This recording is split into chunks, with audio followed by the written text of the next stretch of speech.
We are back in New York City for Game 4 of the NBA Finals. And when I tell you guys, the stakes are higher than they've ever been for the New York Knicks and for the San Antonio Spurs. This game means everything in the series. I believe that the winner of this game potentially will be the winner of the NBA Finals. But we're going to start by not talking about how high the stakes are, because that's obvious. It's the NBA Finals. It's Game 4. The Knicks are up 2-1. I want to know who's under the most pressure in Game 4 of the NBA Finals. And this includes players. This includes coaches. This can be Jalen Brunson to finally have a good game. This can be Karl Anthony Towns to not fall off and continue on his, Finals MVP trajectory. It could be for Mikal Bridges to bring something to the table. Not just one game, but we need you 2 games. We traded 4 picks for you. Could be Josh Hart. Could be OG Anunoby. It could be Mike Brown. On the other end, Victor Wembanyama. You're a unanimous DPOY. You are first-team All-NBA. A lot of people say you're the best player in the world. Is it him? Is it a young coach like Mitch Johnson? Is it a young player like Dylan Harper or Stephon Castle? We're going to dive into who has the most pressure today. And I want to kick things off by a good tweet by a good guy by the name of Damian Peters. This is what Damian said on Twitter. Want to read it, Damian? And I quote, "Hard to overstate just how important Game 4 is for the Knicks and their history. You go up 3-1, it's over. You absolutely do not want to go back to San Antonio in a best of 3 with 2 of those games on the road. I've seen people make the case this could be the most important game in Knicks history, and I don't fight them on that." And that's how I feel, Ron. That's how I feel. I think honestly, we can't overstate how big this game is for New York, man. The series, as we know, the series can change in a blink of an eye. It felt like after Game 2 that everyone was handing them the trophy. People were saying it's a foregone conclusion. They're heading back home, 0-2. And the last thing they want is a 3-game series without home court from a team who just won a Game 7 on the road against the champs. That's, I think, what they do not want. So for me, New York in general is under the most pressure. I think from a player's perspective, if you want to go there straight away, I think it's Jalen Brunson, like you said, Ron. There's a very real possibility he doesn't have an efficient game this entire series, which puts a ton of pressure on other guys. You mentioned the likes of Mikal Bridges and OG. I don't think they can get a better series than they've gotten from OG so far. And Cat's been great, but was quiet in Game 3, partly because of Brunson, in my opinion. I know we'll get to adjustments later, but Brunson needs to play well. And sure, if the whole city is on your shoulders, it feels like Game 4 is the one, man. Mars, when the season started in October, rewind back to October 2025, you had said San Antonio and Detroit in the NBA championship. Now, there's some people that thought that you were trolling. There were some people that thought that you were trying to be funny, but Mars, and I know that you like to chime in a little bit later, but I have a point here, I promise you. Mars, what was the logic on you thinking that the San Antonio Spurs could get to the NBA championship? Well, it's on the MVP conversation. That's the episode it got said. We was talking about Wemby's MVP candidacy. And Cade's MVP candidacy. Sure. Obviously, I got notably annoyed about the notion of Cade being an MVP. I think he came top 5 this year, so whoops. And the moral of the story was basically, if Wemby is good enough to be an MVP candidate like people were projecting, sure, obviously that means your team has to be good, because for the most part you're not winning MVP off nonsense and 8 seeds and all that stuff. So if that's the case, if people are projecting that Wemby could be the MVP this year, they're also projecting subconsciously or consciously that the Spurs can be good enough to be one of the top teams in the league. If that's the case, what's stopping them from going to the finals? Now, I will say, definitely didn't expect it to actually go that way. But if that is the case, then why not? If Wemby's one of the best players on the planet, and that means they're one of the best teams in the league, it's obviously going to take more than just Wemby to achieve that. So if they can be that good, why not make the finals? So that was the logic. I definitely didn't believe it was going to happen. But when the Pistons were the 1 seed and the Spurs were the 2 seed, I definitely would have been victory lapping if it worked out that way. But yeah, that was the logic. Not something that I believed in, but that was the logic behind it. And I was close, 50%. The reason why I asked you that, Mars, is because a lot of this stuff, when it comes to San Antonio, a lot of the people, the logic that you just gave was some legit logic that I haven't heard from anybody else. But the majority of it was predicated on Wemby being awesome, Wemby being the great defensive player, Wemby doing this, Wemby doing that. And considering what we had seen over the last 2 seasons with the injury, with him as a rookie and stuff like that, I think a lot of it was wishful thinking. Like, could he do it? I mean, anything is possible. Would he do it? Is that realistic? A lot of it was wishful thinking.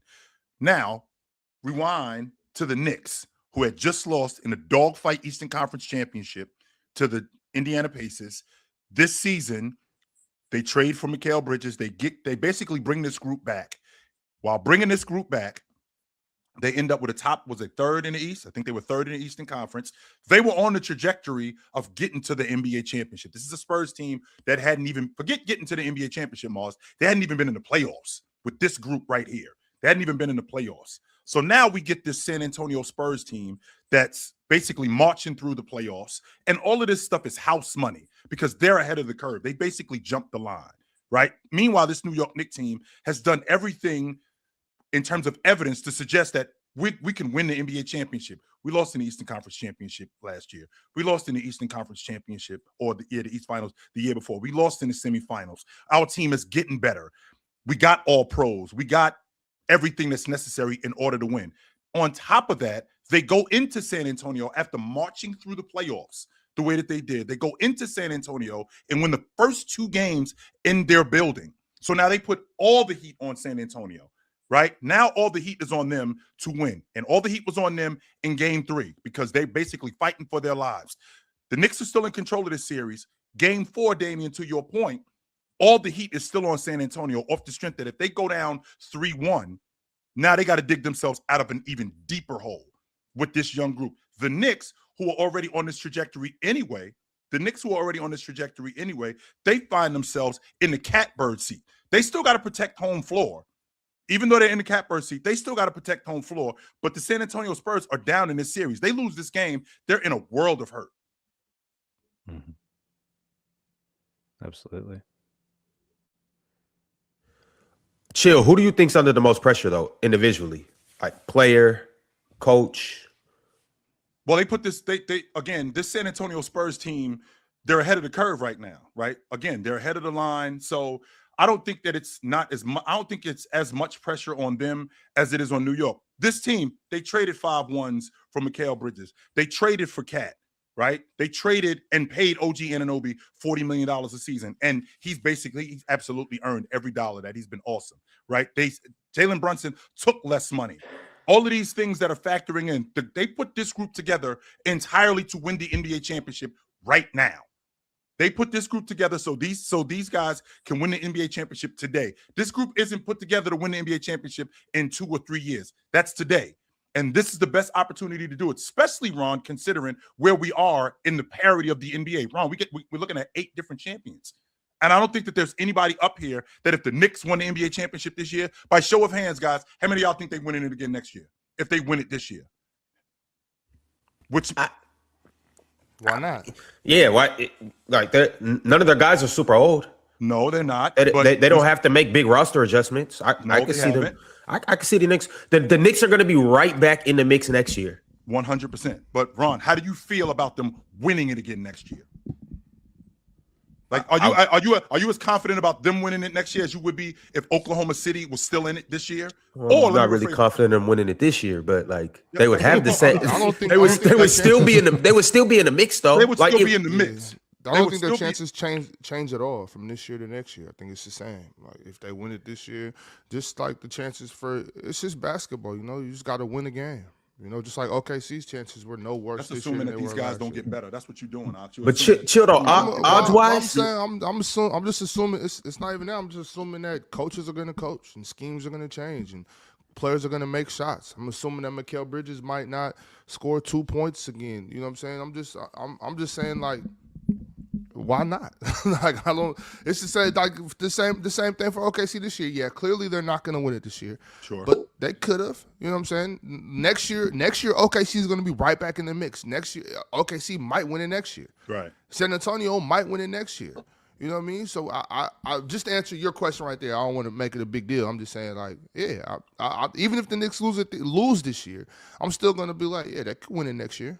Absolutely. And it's up to Detroit to make a move in the offseason. It's up to Orlando to go get De'Aaron Fox off of San Antonio's hands. You know what I mean? It's up to, you know, people to make moves. And if nobody makes any significant moves, yeah, for sure. Knicks are right back where they are. I think that They right look at the past couple of years, Chill.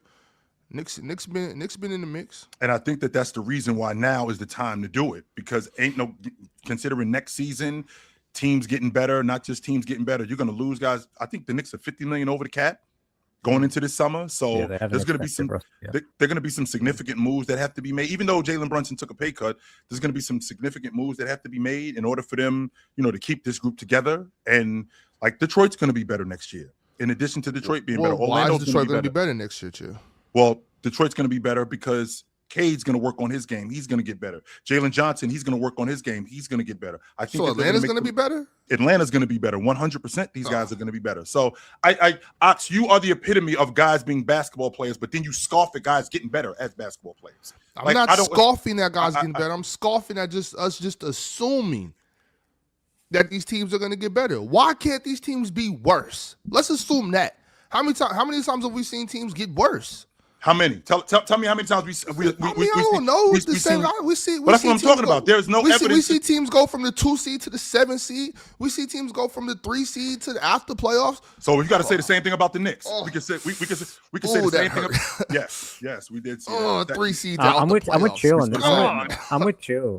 I'm with Chill on like I don't think New York. I don't look at New York as like a sustainable long-term champion. They feel like they're ready right now. They have a very expensive roster. I think to Chill's point, you know, you've got Atlanta will be better. I think Cade's going to be better. I think Detroit's going to be better. I think Boston aren't going to sit on their hands the way they went out and the way Brad Stevens is talking about them next year. I think Cleveland's going to hang around. You know, we have the return of the Indiana Pacers next year. You know, there's a certain and wherever Giannis goes to. Who could? I was going to say, we're just going to assume that every team is going to just. I think the East generally has gotten steadily better as well. So it's like, I know to your point, Ox, like there's a whole bunch of variables that teams are going to get better. We're also assuming that teams are going to get worse. Just like we assume that, like when I said to you guys about the Trailblazers, well, in order for the Trailblazers to move up, somebody got to move down, and that would be the Trailblazers. The Trailblazers moved up. So are the Trailblazers going to get better next year too? I think that the Trailblazers are going to be better next year than they were this season. Yes. That's possible. That's very possible. Yeah. I think the Trailblazers. I think the Trailblazers are going to be better next year. I don't think. And we're talking about championship level teams. There's only a few teams that I think could win the NBA championship. But when we're talking about actually competing in the playoffs, I think Utah is going to be better next year. I got them. Utah is my Trailblazers of next year. But I want to put something on your mind. I want to put something on your mind, real talk. And I am not on this train, but I want to put something on your mind. What's up, OG? In 2022, the Miami Heat lost to who in the Eastern Conference Championship? The Boston Celtics. And what happened in 2023? What happened to the Miami Heat? They got to the NBA Finals. And in 2023, who did they beat in the Eastern Conference Championship? The Boston Celtics.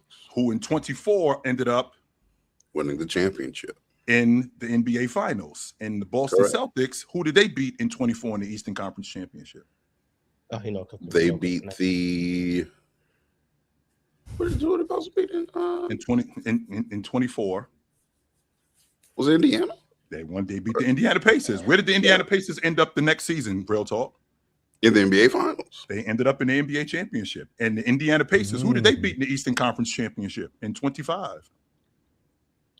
They beat the Knicks. The New York Knicks. They beat the New York Knicks, who ended up in the NBA Championship. The New York Knicks beat the Cleveland Cavaliers. Nigga, goddamn! I'll be back, bro. Let me go get my coffee. Goddamn. At first, I thought he was going to See- join me on the Philly agenda. Then he decided. Hell Hey, no, no way. Hey, you The can't Philly argue with the agenda. evidence, man. Hell See, yeah, that's see, what I was like, he cooking. And then he was like, see, You know what, Chill? And I'm not on that I'm not train, mad- real talk. I'm not on mad that at train. you, Chill. I'm not on mad that at train. you, I man. I'm just not want to mad make sure at that we You clear, got to real be talk. on that train. I'm not Chill. on that Archie, train. You wouldn't have said No, that for I'm no not mad at reason. I am not You on wouldn't. that. You I wouldn't have went through all promise that for no you, Ox, reason. I promise you, I am not on that train.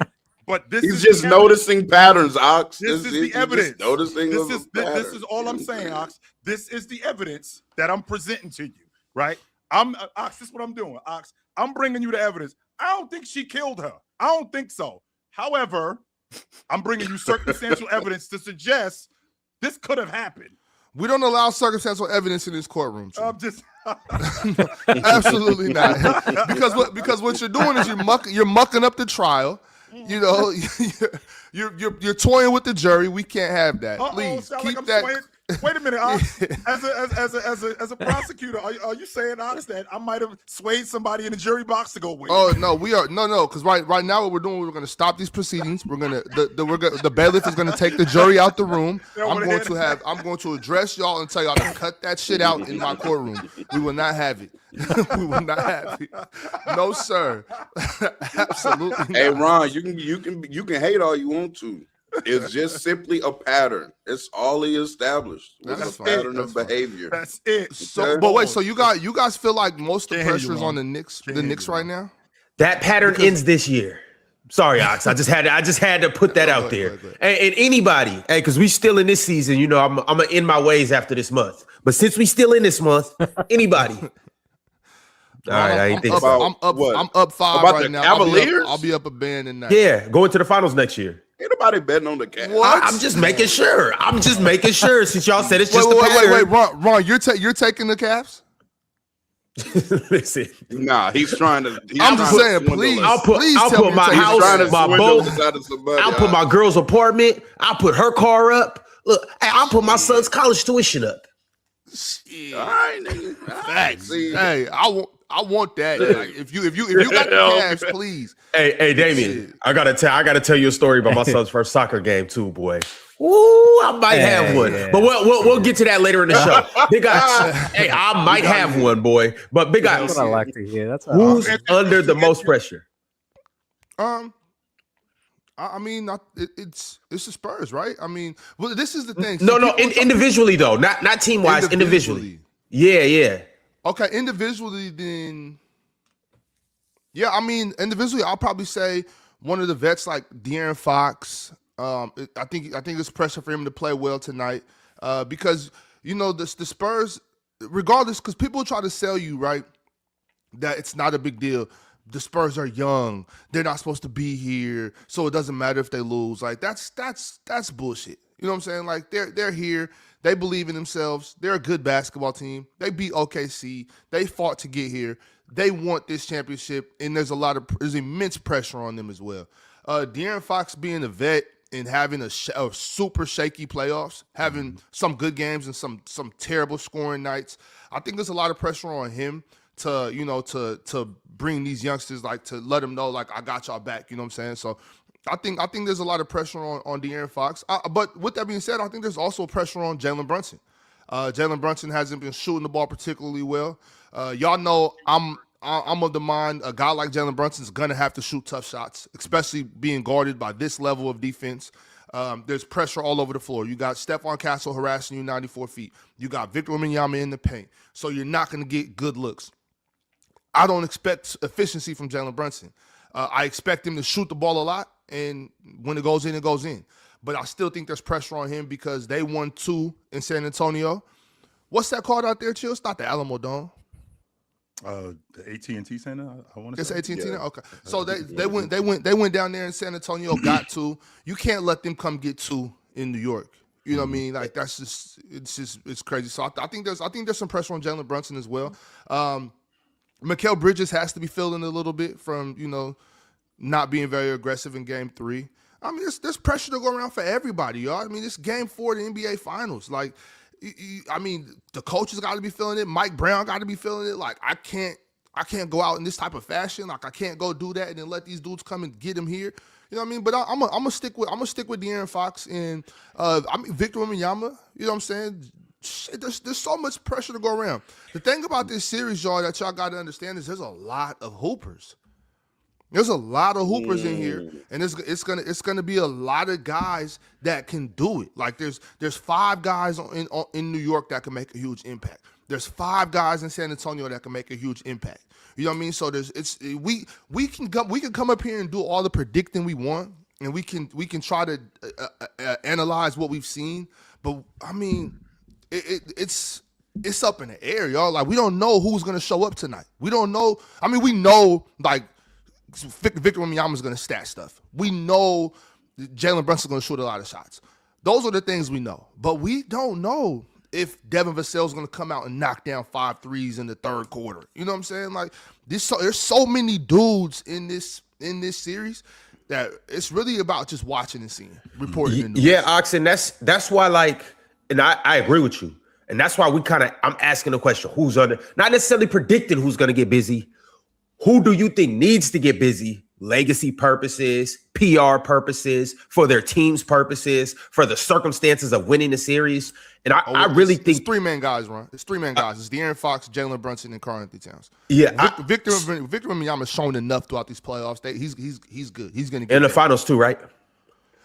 Yeah, sure. I mean, Victor Wembanyama is going to get bailed because he's a baby. You don't even believe that, Ron. You don't even sound sure about that, Ron. You're looking for confirmation from other people. You just don't really sound. No, sure I just wanted him to say it. I know. Hey, Pin. No. I mean, Pin. Chill. You got because chill. No. He's acting like Pin right now, trying to tell me how I feel. Yeah, no, he's acting like Pin. My You know fault. what I'm saying? Well, chill. You also got to remember something that we do about the past. Something that we do about the past is we'll go back and let's say so it's 26 right now. We'll go back in 34 and we'll just look at the box score and be like, man, Victor Wembanyama had this, and this. Exactly. He showed up. Exactly. You know what I'm saying? So absolutely, Victor Wembanyama, whether he wins, whether they win or lose this series, Victor Wembanyama is going to get bailed because he's had an amazing playoff run. And he's got rebounds, points, blocks, assists to show for it. And I think Victor Wembanyama's had a hell of a playoff run. I'm not taking anything away from the kid. I think he's done great. They beat the defending champs heavily on his shoulders. Mm-hmm. So there's nothing I can go back and say, man, Victor Wembanyama, you ain't show up. They're in the finals, bro. Like both of these teams have had a successful season. They're in the finals. Sure. I can't take anything away from them. You know, so there's pressure to go around. I just think the main 3 guys are going to be De'Aaron Fox, Jalen Brunson, Karl-Anthony Towns. If the Spurs lose in 5 and De'Aaron Fox doesn't have a good game 4 and 5, it's going to be a rough fucking summer for him. Yeah, I agree with that. As far as the media goes. I was gonna say Karl-Anthony Towns just because of what you guys did. But in all seriousness, a little bit of that. But in all seriousness, just because of what he actually did in game 1 and 2, and they won kind of on his back, if you will. Yep. But like for me, it's De'Aaron Fox. Like you have to as an former All NBA player, All-Star veteran, a guy that they traded for, and you were supposed to be the number 2 guy to take them to the next level. You have to have a good game 4. Win or lose, De'Aaron got to show up. Win or lose, De'Aaron got to show up. On a scale from 1 to 10. That's just for him in the media purposes I'm talking about. You know what I'm saying? Just for the stuff that and it can't be 15. For me, it can't be 15 points. I think De'Aaron Fox got to go for 20 or more tonight. On a scale from 1 to 10, 10 being all pro level and 1 being garbage, what has Fox played in these playoffs? Not the NBA championship, just in the playoffs alone. About 5. I'll give him a 5. You set them up. I'll give him a 5 because he has to score the basketball better.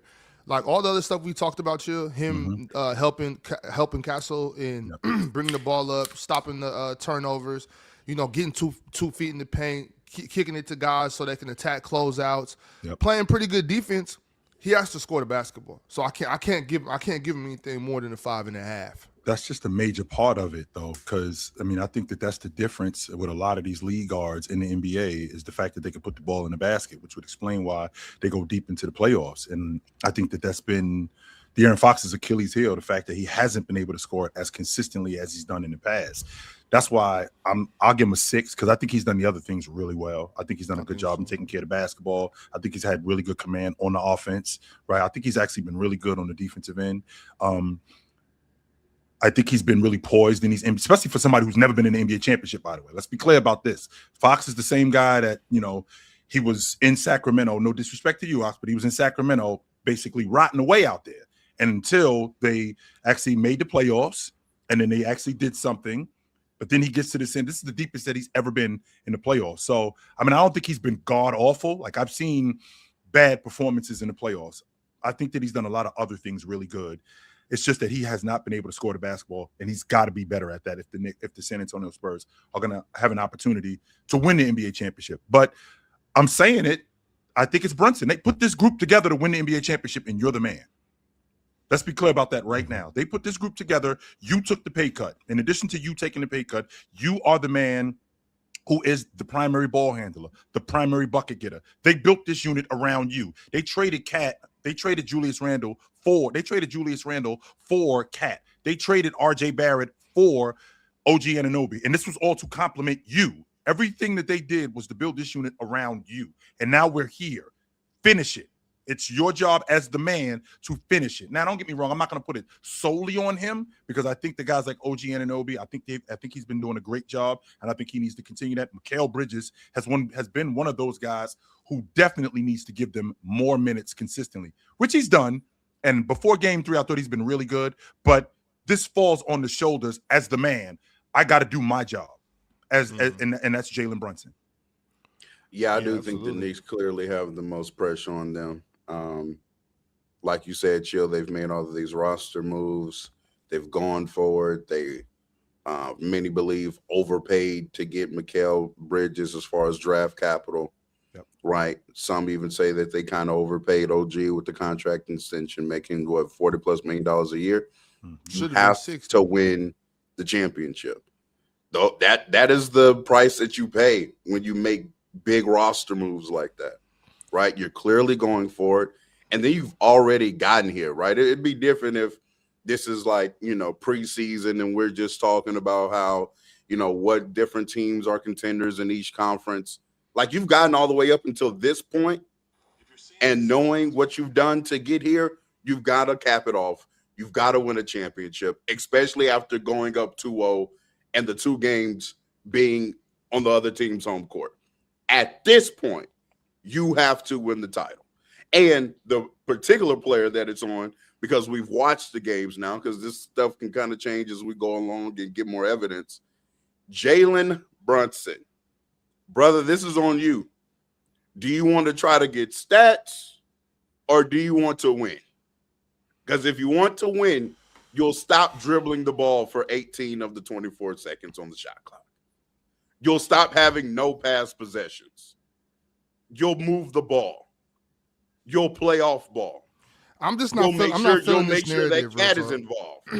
I'm not feeling this narrative as an individual player. Me neither, Ox. What narrative is that? Wait. The narrative because I keep hearing motherfuckers say, "Oh, Jalen Brunson, he just wants to get Finals MVP." That's 100% a thing, though. It might not be a thing with him, but that's 100% a thing. Let's not act like that's not a thing. About no Finals MVP. I said for stats. Right. I think Jalen Brunson is a type of he's playing like the type of person that, like, yeah, he want to win, but he want to have 30 with his win. Like, no, you just at this point it's just about winning. And clearly, that's the king of New York. Bringing the ball up against Stephon Castle, getting hounded and dribbling the air out of the ball, that's not going to be leading to winning. You need to adjust your play style. That's a coaching issue. That's Mike Brown has to change I can that agree up. with that to a certain extent. Absolutely. I could get with that. You know what I'm saying? Like, what is he supposed to do? Like, he got the ball. He turned around, Stephon Castle on his face.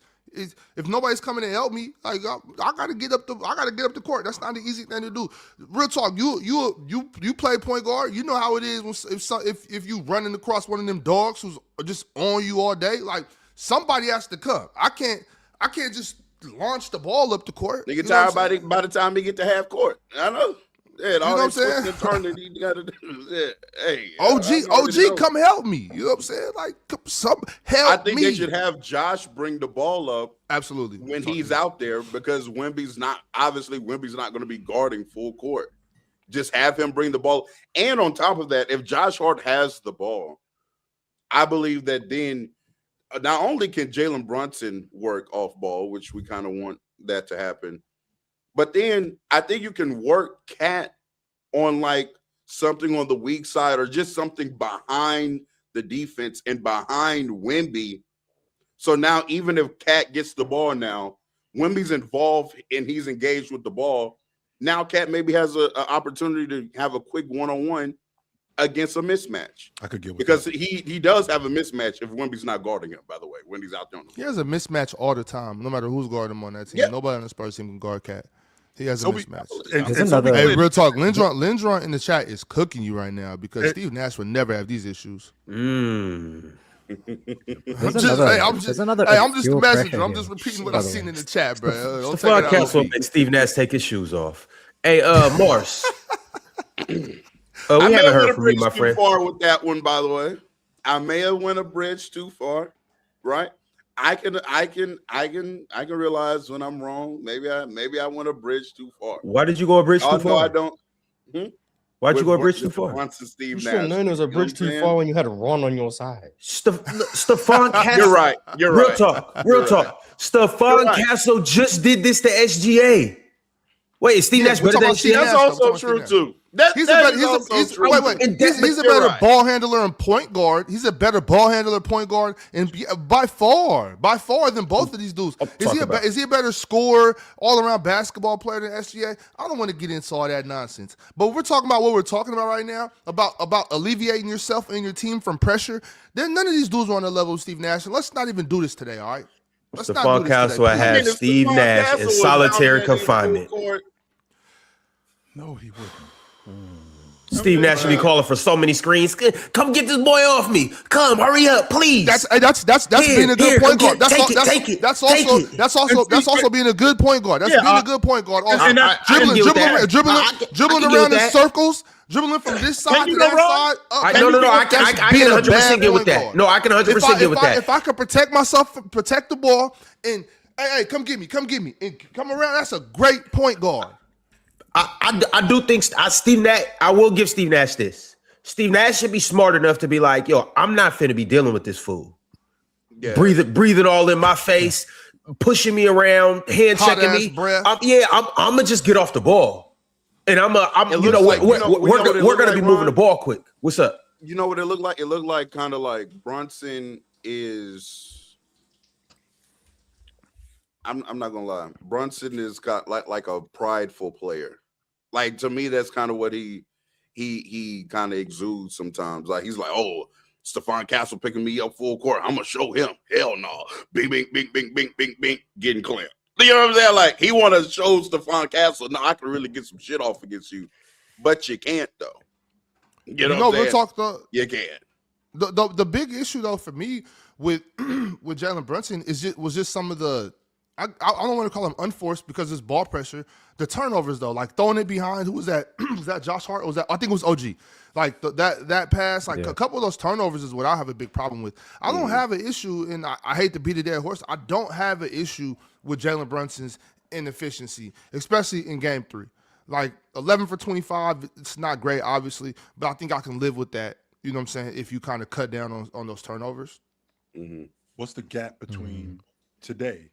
I'm asking you guys an honest question because we're talking about ball hawks. What's the gap between Stephon Castle and Kirk Heinrich? This is Shout out Kirk Heinrich. Hey, shout out to you, Kirk. Shout out Captain Kirk. Huge gap between these guys? Kirk was moving his feet, but Kirk was. it wasn't. Well, you know that Kirk is a better player. I'm not even talking about the. I'm just talking. Oh, about, we just talking about defense. I'm just talking about ball hawks. Wait, real talk. What'd you say? Kirk Heinrich is right. Like what we know of Kirk Heinrich is better than the player that we're seeing from Stephon Castle. We know that, right? Are you out of your mind? I'm so real talk. I'm so proud of you because you be keeping it real. Are you out of Real your talk. mind? You be talking that shit, keeping it The reason why real. I'm asking you guys this. I thought we would all agree on that. I'm sorry. Well, hey, I got your back. I got your The back. reason why I'm asking this is because you guys talked about Jalen Brunson's inability to get the ball up the floor, and Steve Nash having to deal with, I see. and the people that Steve now, like Jason Kidd is an all-pro defender. Let's be clear about that. This is who he had to deal with. Raja Bell was an all-pro defender. Raja Bell is an all-pro defender. He was on Ron, don't play with Raja right now. Don't play with Raja right now. I'm just saying Raja Bell was playing with Steve Nash for a few of them years. This is what I'm thinking about. I'm thinking about guys like Chauncey Billups, Ron, but I'm thinking about guys that like ball hawks. Like I think Chauncey Billups was an all-pro. If I'm not mistaken, you guys can. Chauncey Billups was an all-pro defender. Like these are the guys that are point of attack defenders. Kirk Heinrich was at the doorstep of being an all-pro defender when we're talking about ball hawking guys. So I mean, Jalen Brunson is having trouble with basically a smaller version of the Predator, who is 6'5", 6'6", and just basically all over him. But I mean, Steve Nash had to deal with some guys. It wasn't just Steve Nash just walking the ball up the floor. And to your point, Ox, to your point, when you're talking about a good point guard, knowing when to get, I can't tell you how many times I've seen Magic throw the ball ahead to Michael Cooper because he got Muggsy Bogues on him, because he got Kenny Smith on him, right? Because he got I'm throwing the ball ahead, and then I'll go get the ball back with 17 seconds on the shot clock, right? Mm-hmm. That way we can get into our offense. That's just a smart point guard, no question about that. But at this particular thing, though, that you're talking about, though, Chill, I do think that Castle is better at that, though. Just as a like on ball defender. Pressure, point of attack. Most guys are going to have issues with him. Yeah. It's just the tools. tools. Getting into it like with 13 he's seconds, 12 seconds so on the physically imposing as a point of attack defender. So. Like Stephon Castle was made to be like, when you just look at stature, ability, all of that stuff. Like he was made to be a ball hawk like this. His side to side movement, his strength. Just how he's built, like this is what he was made for. This is by far his best attribute. The boy can get downhill. The boy can dunk. He'll probably get better at some other things too. He could throw alley-oop to Victor Wembanyama, but he can do all of that stuff pretty good. The best thing that he does is pressure that ball. Fair enough. Fair enough. He plays like people don't believe in him. That's crazy. He could. That ain't that difficult, Ron. It's not. But remember, we've had issues with it before, though. We've had issues. And with that being said, I said that for a reason. As easy as it is for him to do that, he a better defender than he is throwing the ball to Victor Wembanyama in the air. That's how good of an on-ball defender I think he is. That part I can get with. Yes, because. I mean, when you got a radius of, 450 feet, and all I got to do is just throw the ball around the rim, then he'll just go get it, as opposed to I got to deal with Jalen Brunson, right? I got to deal with SGA. I got to deal with Anthony Edwards. I think that's a little bit more difficult. Ron, chill. That's all I would do. That's all I would do if I was Stephon Castle. Just lock shit up, get the ball. Go get it, big fella. Just throw the ball go get it. Just throw that motherfucker. That's the only thing I would do on that basketball team. Just lock up 94 feet, get the ball, and I'm talking about from half court.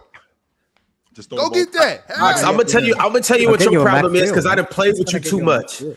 Your problem is after you connect with like the first 2 or 3 alley-oops with Victor, it's gonna be just good oops. He gonna catch him, he gonna be dunking him. The next alley-oops for the rest of the game, you gonna have Victor trying to catch the ball way back here and slam it in. You gonna have him trying to do 360. Which he will, by the way. He I still be throwing him low, so Victor gotta catch it down here and do this. He will. We gonna be getting freaky. Go get that shit. Yes, he will. That's why Ox used to hate Chris Paul, because Chris Paul just used to throw it perfectly. So there was nothing going on. He wanted Chris Paul to throw some wayward lobs so that we could see some crazy shit. Like you seen the one Jamal, like the one. Yeah, he's like, damn, Chris, he's throwing it too accurate. Like, goddamn. Man. Those are good times. Ron, there's another variable here though. There's another variable here for pressure though, because I think that like a group of people who are under a lot of pressure here are actually the officials. And I never thought I'd say this, but like it's all anyone can talk about after game 3, man.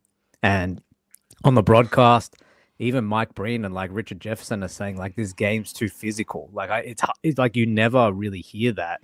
And usually there's an overcorrection in the next game in the playoffs, which can definitely impact the game. So like there could be some pressure on the officials here, man, heading into game 4 about the free throw discrepancy and stuff, which could which could swing this game. I know it's crazy to. I never like to like focus on the officials when we're talking about basketball and things, but it's been a real talking point, man. And some of these calls can maybe swing this thing from quarter to quarter. No, Damien, if the referees are able to like lessen the physicality, like if you can take the physicality out of it or lessen it somehow, who does that favor? The Knicks. Yeah, I just think I'm sorry. I think that the Knicks are going to be. It's weird because I felt like going into this series, if it was a physical series, it would favor the Knicks because they're like grown men, like they're built for this, like they're very like in the mud type of team. But it felt like the Spurs have been just with their defensive intensity, length, size, the ability to get up into people's jerseys and things. I think it's favored them, Ox.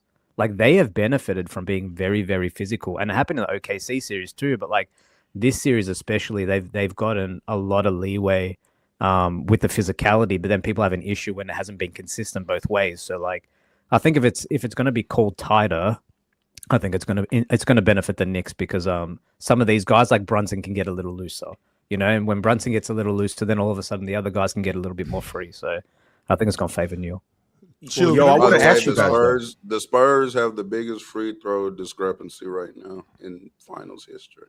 No way. But I want to ask you guys though, just on this topic. Damien brought up a good point. Damien brought up a good point. While Real Talk's looking for those numbers, the refs are under pressure. That's fair to say, I suppose. Do you guys believe that this series is too physical? I don't know. Do any of you guys think it's too physical? I think to a certain extent. I don't know because I was going to say this a second ago. Because remember we talked about OKC when we were talking about later on in the season. It might have been the beginning of the playoffs with how physical they play defense. And I said I like it. I like when you're able to touch a ball handler. But I have seen times where I'm kind of shocked by how much they're letting Stephon Castle do his Lou Dort impression. You know what I mean? He's really bumping the ball handler, and I don't want to say I don't like it because I like that. I like a physical style of defense, but I do think for both teams it's gone a little far, and that's not just for the Spurs. I think even on the other end, I think on the Knicks are getting away with some stuff too. I love it, Ron. To be honest with you, I'm with you, Chill. I love it with you. I love the physicalness. I absolutely love it because there's a different. God, I'm sorry, Alex. No, Chill. I just wanted to say like. I do love and you know, I feel like in the paint, almost anything goes. Like it's a jungle down there. But sometimes I do see Wemby getting, you know, I do see them dudes a little pushy on Wemby to get him out of there for on the rebounds. And I like the physicality, but at some point though, we do gotta play ball. You know, we do gotta box out. You know what I mean? Mm-hmm. I think that there's a difference between being dirty and being physical. And I'm more on the physical side than I am on the dirty side. Ox, you've said to me countless times, basketball is what kind of sport? It's a contact sport, absolutely. You can't just, I'm just going to let you just walk down the lane and just go to the block, huh? I'm just going to let you just bring the basketball up without any interruption. I'm just going to let you just come off of this screen and just knock down this open shot. That's not the way basketball is played. No. It's not. No, that's not the way basketball is played. No, when you come down to get on this block, it's my job to slow you up. When you're running down the lane, when you're trying to get to a space, it's my job to slow you up. And it's not my job to slow you up, elbowing you in the head. It's not my job to slow you up, putting you in a chokehold. But no, I do have to put hands on you. I do have to put my body on you, and I do have to push you off of your spot legally, not where it's something where it's dirty, where I'm doing something that's completely off the books. Now, I got to tell you this, Ron. I think that with the officiating, there's something going on from the top. And the reason why I say that is because if I'm standing in the center and I see Cat and Keldon Johnson fighting, that's a foul. Blow the whistle. I'm standing right there. Now I'm gonna let you guys fight a little bit. There's a difference between you guys just jostling and you trying to slip him and get space, but then there's him clearly grabbing your arm, leaning on you. That's a foul. Right? It's a lot of grabbing going on in this series, Chill. That's a lot of grabbing. Blow the whistle. That's 100% a foul. So I think that as an official, when you coming up, you're told to referee the defense. This is what I'm looking at, Damian. I'm not watching the offensive player. I'm refereeing the defense. And if I see him holding him with his forearm, okay, that's legit. I'm not just going to let you come down here. But if I see the offensive player get knocked off balance, is it because you pushed him or is it because you're just leaning on him? Because if you're leaning on him, that's legit. But if you push them, that's illegal, right? So I say all of that to say, I think that these officials want to call the game the way that they see it, and there might be some influences somewhere else. By the way, the Spurs have shot 84 free throws so far in the series. The Knicks have shot 61. Oh, that's not as big as I thought it was going to be when you said it was a crazy. But once again, it's contrasted styles too, though. But real talk, it's contrasted styles. At the end of like, so was that 8 a game on average? Yeah, like Ron, but the Spurs are in the. I mean, the Knicks are in the paint too. It's not like the Knicks are just chucking up threes. The Knicks, the Knicks are actually getting averaging downhill. more drives per game. Yeah, the Knicks. That's what they do. The Knicks get in the paint. It's a little different. First off, the Knicks don't have Wemby. So what that mean? I'm saying Wemby is going to draw the most fouls out of everybody. It's just like I know you would think Jalen Brunson, not necessarily, because Jalen Brunson to get his fouls is for the most part foul baiting. Victor Wembanyama just being in the paint is going to draw fouls. Guys jumping over his back, guys pushing him, guys trying to stop him from getting into the paint, catching alley-oops, stuff like that. So like Victor Wembanyama, just by literally being the biggest person on the court, he's going to draw the most fouls. But also Stephon Castle is like, that is his game, to go in there and draw fouls and not foul baiting, which he does a little bit. Is he going to draw the most fouls, Ron, or is he going to draw the most attention? Those two things are not the same thing. No, fouls, because he's just a physical player. Well, yeah, you can say both, but just because he's a physical player, when he gets in there, decelerates and all of that. Because Brunson is getting fouled every time he brings the ball. I agree. No, I do agree on that. I'm not gonna push back. The Knicks had 57 drives with not one foul call. In last game, the Knicks had 57 drives with not one foul call. That's not even possible. 57. I get to the rim 57 times and I get fouled once. Well, drive doesn't mean you got to the rim, to be fair. But I'd have to watch the drive. But the likelihood is that's wrong. Not wrong as in Damian's lying. Wrong as in they got fouled. But I'd have to watch it. But I think the Heat Mavs was 207 to 155 in favor of the Heat. That's a bigger differential. Not just raw numbers, even per game. It's like 8.5. Wait a minute. One more time, Mars. The Mavs 207 to 155. That was in 06 or in 11? Yeah, 06. And Mars conveniently, and he didn't do this on purpose, but Mars left out that Dwayne Wade, of those 207 free throws, he shot 97 of those free throws. That's almost half of them. Yep. I think the last 4 games, he was averaging like 14, 15 free throws again. Think about that. People still have a problem with that. I might be wrong on that. Let me check. And you can fact check this for me, Mars. I think he had a game where he shot 28 free throws in the game. He was getting. It was something like that. He had a game where he shot 20. If SGA had a game where he shot 28, 25. He shot 25. Was it 28? 25. I thought it was 28. 25. The last 4 games. Oh, I was wrong. The last 4 games, he made 14 free throws a game. He averaged 18. That's pretty impressive. He averaged 18. Right. As a guard, by the way, a guard averaged 18 free throws a game for 4 games, and on the series he averaged 16. So, but that's what happens when you put your head down and you go to the hoop, though. And also when you're an elite scorer, we see this with SGA all the time. SGA is probably the best driver in the league. He puts his head down and goes to the hoop. Now you have the mid-range stuff and all of that too, yeah. But when you put your head down and go to the hoop and guys can't guard you, that's typically what happens. Like the Knicks, and this is not a knock to anybody on the Knicks. The Knicks don't just have a downhill, put my head guy, I'm gonna go dunk on you. And like they do, Cat and OG. Yes, they do. And OG so when you guys think of Cat, you guys think slasher. I'm getting to the rim and I'm dunking on you. I'm finishing. Not slasher, but driver. Yeah, driver for sure. Not slasher. When you talking about Cat, Ron, when you talking about Cat, Ron, what do you? How do you not see him as one of the better downhill, not just players in the league? He gets to the rim, Ron. I'm chill. I'm not fighting that. But you know why I don't classify him as that?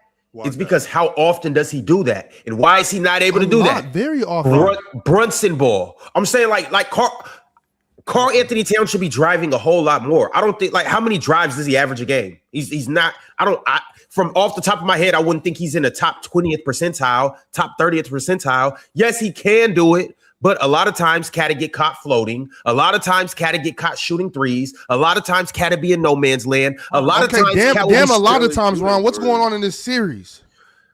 Yeah, but it wasn't just about the drives that got foul calls at the rim. What people had issues with was, like, the Spurs were in the bonus within like 2.5 minutes in the fourth quarter. Yeah. And that's because what ends up happening is, like, because the game is so physical, the refs start calling fouls to get control of the contest. But what ends up happening is, like, a team can get in the bonus for damn near a whole quarter. But what players want is just the consistency from start to finish around, hey, in the second quarter, you didn't call this. But at the start of the fourth quarter, you're now calling the exact same contact that we were having in the second quarter. So it's not necessarily only like drives to the rim that are getting fouled. It's just the overall number, because the Knicks had to fight against the bonus for like a whole quarter. When these were, some of them were like, four of those fouls are borderline egregious. I mean, they were hacking. Yeah. On those Wemby lows. No, but what I'm not buying is that the Spurs aren't fouling.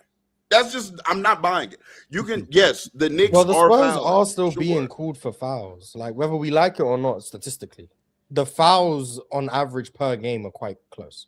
Now we can argue about the timing of the fouls and when the calls are being made, and I agree, all of that context is relevant. Sure, I agree. But we're not going to act like the refs aren't calling fouls on the Spurs when the fouls per game are quite equal. They are clearly calling fouls. What are they, Mars? Do you know the exact numbers? I can find them in about 2 seconds. And while he's doing that, by the way, Cat averages 3 free throws per game in this series. The Spurs have committed 64 fouls. The Knicks have committed 69. So there's a 5 foul difference. Why can't the Knicks shoot no free throws? Because that comes down to, are you fouling when you're in the bonus? Are you fouling before the bonus? Are you fouling on a shot? Why they not getting the bonus? If the foul count is even, why aren't they in the bonus? Because if I commit 4 fouls a quarter, the 5th foul is the bonus. If I just commit 4 fouls a quarter, that's 16, which means I can limit your free throws. It's about when are you fouling, how many fouls are you committing in a certain quarter. All of those things are relevant, which is why I said the timing of the fouls every quarter in the I'm not Spurs saying. aren't? See, I'm not. You're arguing a point I'm not making, and I don't like when you do that. No, I think you're arguing a point I wasn't making.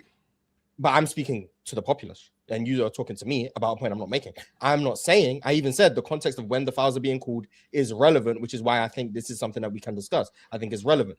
But to then say that the Spurs are fouling as if they are not being called for fouls is just intellectually dishonest, since we can see the numbers, 64 to 69 fouls. The foul calls are actually quite equal. It's about the timing of the fouls, which is what's causing the problem for a lot of people, because the Spurs are going into the bonus, whereas the Knicks aren't, which is why I said to Damien earlier, I think we got to watch these drives and see what they're not calling and what they are calling. I was watching a possession. Devin Vassell fouled OG about 3 different times. It didn't get called one time. But, like, I'm also seeing possessions where they're grabbing Vic and they're not calling fouls. So I do think there's been some level of inconsistency in that regard on when they decide to call fouls. I agree. But the Spurs are also being called for fouls. That's absolutely. I mean, but what, I don't even know what point you made when you circle back.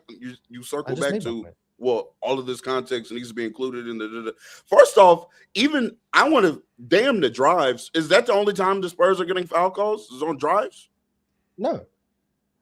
Okay, then. So Wemby rolls. That point isn't necessarily to you. That's more so to the chat. Yeah, I was just answering the question. Making this drive point. It's He's like talking to the populace, Mars. Yeah, I was just answering the question. To the populace. That's not the only time they're getting these calls is when they're driving the ball. Like, that's not when they're getting the calls. Every single game, well, at least the first 2 games, because I was saying this while I was streaming the game. I said, watch, the Spurs are going to be in the bonus by the 7-minute mark. And if I be goddamn chill, every quarter, the Spurs are in the bonus by the 7-minute mark, and the Knicks can't get to the line. They can't get a goal. Ridiculous. It's ridiculous. It's ridiculous. There's no way. There's any way you try to slice it. As physical or as we're watching both teams play basketball, you're not sitting here telling me that the Knicks are the only ones committing enough fouls per quarter to be in the bonus by the 7-minute mark every single quarter. In the first quarter. Every second half, every second half, the Knicks can't shoot any free throws. In the first That's quarter. ridiculous. Just in the first quarter, in the first quarter alone, Mars, because to your point, it's like when are they drawing fouls? San Antonio didn't pick up their 15th foul until 45 seconds left in the first quarter. Which game? Game 3. Yeah, they didn't pick up their 15th foul. That's when we in the bonus at 4. And at number 4, they didn't pick up their 14th foul. I want to make sure that I get this right because this Which is OG. quarter are you saying? The first? The first quarter. And this was Luke Cornett. This was 1 minute and 26 seconds when they picked up their 14th foul. And this is the quarter's almost over. As physical them dudes play, too, I'm not buying that. And for everybody talking about, touch the paint, bro, a foul anywhere on the court is a foul. Jalen Brunson getting hand checked and rolled, pause, the entire time up the court is a foul. Mm-hmm. It doesn't matter that he hasn't touched the paint. Wemby has yet to set a legal screen in the series. He don't screen. He just do this. He got called for an offensive foul. I want to say in game 2. I think he got called for a foul. Just once. The Spurs didn't get in the bonus. He was moving. So somebody sent the super chat too of a question. I wanted to ask, and somebody did send a super chat about it. How many of these fouls are in? He's on the broad game. Ox, put the super chat on the screen. Ox, put the super chat on the screen if we're going to address it. Because and this, I wanted to ask, and I'm happy somebody sent this through. You got to also remember some of these fouls from San Antonio are hack commits too, and it might not be a whole bunch of them, but it's a few. So we got to take into account that too. Like they're forcing the refs to blow the whistle when they do that. You know what I mean? But Ron, if you say Karl Anthony Towns has shot 3 free throws per game, as much as he's going to the rack, and he's getting hit, I'm just not. Karl Anthony Towns hasn't really been all that aggressive. Like even in that game, what was it, game 2 where he got busy? He only shot 12 shots. And keep in mind, Karl Anthony Towns has not scored a single point in the fourth quarter of this series. I don't think he's been aggressive. He's just picking and choosing his spots. And when he is aggressive, he's scoring. That's one of my biggest issues with Cat. Cat gotta, like, if Wemby can't guard Cat the way y'all say that he can't, if Cat out there pointing at Wemby talking about he can't fuck with me, then show us. We kind of got to get back to that. Come on, Cat. He did show us that, Ron, but we got to get back to that. No, Cat should have a 30-piece already, and he should be going for a 30-piece tonight. Like, it's no reason why Cat's not shooting at least 18 shots. Why does he have to shoot? I never. Here. Just so you know, Ron, I can get 18 and cook you. I don't have to go. No, I'm not. Yes, that's true, but I'm saying if Karl Anthony Towns is able to neutralize the best defender on the court, because he now has to guard me, and he's at a disadvantage guarding me, then Karl Anthony Towns needs to be more aggressive. Jalen Brunson clearly can't take advantage of Stephon Castle, Dylan Harper, and De'Aaron Fox. If Cat is the mismatch, if he has the mismatch, he needs to be the most aggressive. That's the point I'm making. We got Jalen Brunson shooting 30 shots. I could get with that, but with that being said, though, Ron, I mean, if you're getting 30, to Ox's point, if you're getting 30, I mean, it could be like Jalen Brunson at 32. Like, do you care about that 32 that he went on for? No, I don't, because he shot 25 shots. That's the point. You know what I'm saying? But do you care about the 20 and 13 that Cat had in game 2? I care about that. Yes, it should have been 30 and 13. That's the point I'm trying to make. If not only are you more efficient, you get better looks, and it's easier for you to score, why are we not going? And you're neutralizing the best defender on the court. Why are we not going through you? Yo, chill. I'm gonna just say this and I'm gonna get off of it. Jalen Brunson is averaging 27 shots per game in 3 games and is shooting 37% from the field. Karl Anthony Towns is averaging 12 shots a game and is shooting 51% from the field.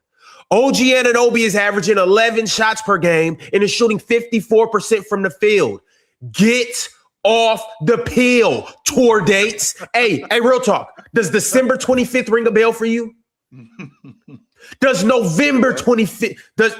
No, it doesn't. Does the 25th of December ring a bell for you? Is that what Brunson shot? Yes, that's what. Hey, does the 25th of November ring a bell for you? Yes. I think it's the 30th of January. Or no, 30th of July. 30th of July. Does that ring a bell for you guys? 7 for 30. I may have it flip flopped. I think it's November 30th. 11 for 30. And then it's December 25th. No, you 12 for 25. Those aren't tour dates.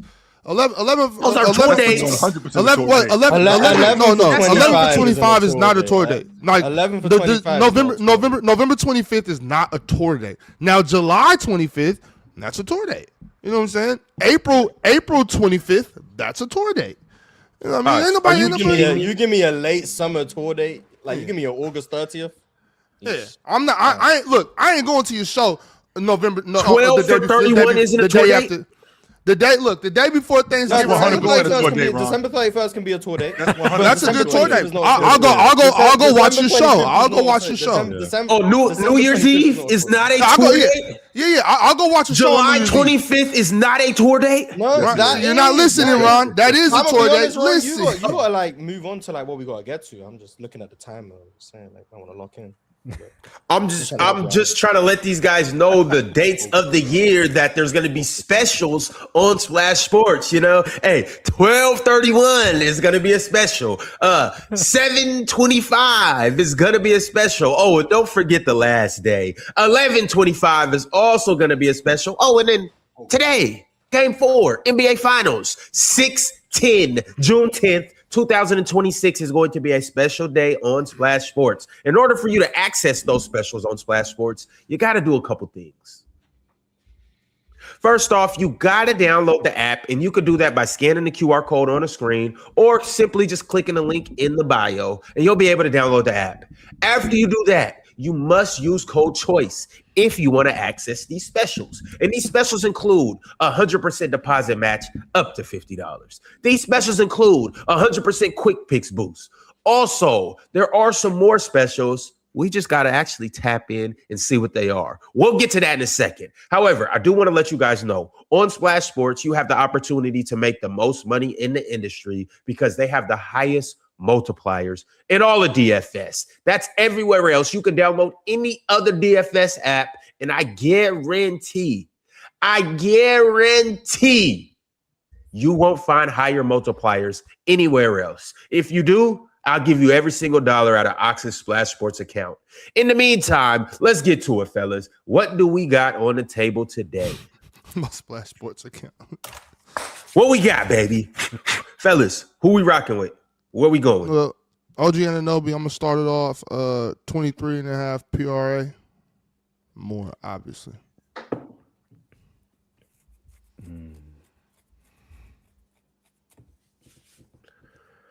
So I'm not trying to get involved. You want me to make all the picks? I could do this real quick. I'm sticking with the tour dates. I thought I already took Landry Shamet over 7.5 points. You could do it again. More? Yeah, that was yesterday. We're doing another one today. But they haven't played. It don't matter. We can still do another slip. Real talk. Do you want the more on these 7.5 points? We're doing 2 slips for one. Okay, yeah. I'm gonna put in about 4 between now and game time. Sure, y'all. I mean, yeah, we know you like losing money. Hey, real talk. Hey, real talk. All right, money come and goes. Absolutely. But yeah, let me get that those tour dates.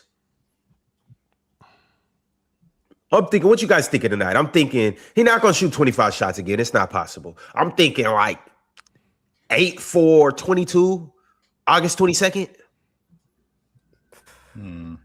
Yeah, August 22nd sound about right. That'll get you 27.5 points though, right? No. Depends how much he gets to the line. 8 for 22nd. That's 8 for 22 is crazy. What's Cat's line? It's definitely a tour date. Yes, it is. That's 100% a tour date. Cat got a bounce back game coming. That's for sure. Points and rebounds. I like points and rebounds at 28.5. We're going to go to more on Cat's points and rebounds at 28.5. We got to pick a San Antonio Spur. Chilled, Mars. Good afternoon, Ron. Can I take a look at Mr. Devin Vassell's line, please? He's due for one. Good one, Chill. Yes, sir. Devin Vassell's giving me 12.5 points. Ron, I will take a small glass of Devin Vassell today. Thank you very much. Yes, I will. So that's like less. Mhm. Smaller. I'm gonna take a small glass of Devin Vassell. Chill, he's due for one. Yes, he is. Not today though. All right. He due for one. Mm-hmm. All right. That's what it is, y'all. Oh, hold that thought, real talk. I'm gonna get right back to you. That's how we rock it today on Splash Sports. Once again, remember, use code CHOICE. You can download the app by scanning this QR code on the screen or clicking the link in the bio. Remember, you will get a 100% deposit match up to $50, and you will get a 100% quick picks boost only when you use code CHOICE. We will see you guys in the winner's circle. Game 4 of the finals tonight is going to be a movie, and hopefully you can make some money to go along with that movie too. All right, fellas, we do have super chats, but before we do that, you were saying something slick? What was you murmuring? I was saying, why is Vassell due for one? I'm asking you. Huh? I'm asking you why. He heard you. He heard you, real talk. He heard you the first time. Because he heard you. You said so. That's what I'm asking. He heard you. No, I'm the reason why I'm saying that is because like Devin Vassell is a pretty good shooter. He's their second best shooter on the team, and he hasn't really caught fire yet. Didn't he make shots last game? He shot 4 shots and he went 3 for 4. I mean, what if that's like the Knicks game plan? Hey, let's not let Devin Vassell. How about that for an idea? Let's not let him get busy. And you know what? And you know what? Their game plan was let's not let Wemby get busy too. And what did Wemby do in game 3? He actually really didn't get that busy, Ron. If you think about it. Like he gave you 30, but a big fella with 5 rebounds. That's all I'm getting out of him. That's 1 rebound a quarter, Ron. Wemby didn't have 5 rebounds. How many rebounds did he have, Ron? 9. I want to make sure that that's 2 rebounds a quarter. Give me a break. So what you want him to get? 5 rebounds a quarter? Give me a break. 2 fucking rebounds. Whole ass. Chill. Hey, man, right. let me please. Let me say Chill wonders why he's not a Wemby hater. Thank you, Mars. Thank you. I wasn't even gonna say it. 9 rebounds. Motherfucking 9 feet tall. He just wants the big man to play like a big man. That's all. Cool. I mean, technically, Cat only averaged 2.5 rebounds per quarter. That just doesn't make sense. Fucking 9 rebounds. This motherfucking 9 feet tall. Get the fuck out of here. Yo, but real talk though, just on that point though, I do think Devin Vassell's due for a game. The same way Mikal Bridges got a game, the same way OG got a game, the same way Josh Hart got a game. I know they're on the other team, but it's players like Devin Vassell and Julian Champagnie. We got a Julian Champagnie game. He gonna have a magnet ball game. He shoots the ball too well not to. And on top of that, he's the release valve for Wemby, De'Aaron Fox, Dylan Harper, Stephon Castle, all these other guys.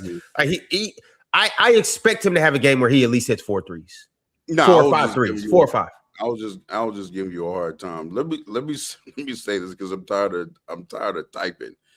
To the absolute dumbass in the chat who I wasn't even responding to in the first place.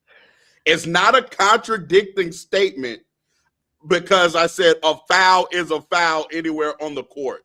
Dumbass nigga. What I'm saying is, even if I accept the premise of the Knicks aren't driving all the way to the paint, they're still getting fouled because we're watching the game. It's not a contradiction, dumbass. I'm saying even if I accept your premise, even if I were to accept it, they're still getting fouled. But you always want to argue with me because you like and enjoy my shaft. I get it. It's your month. I understand it. But my goodness, I'm fresh out of nut today. I'm fresh out of nut. Please, goodness gracious, all you do in this chat on Town Hall Hoops under my videos is stay on my shaft.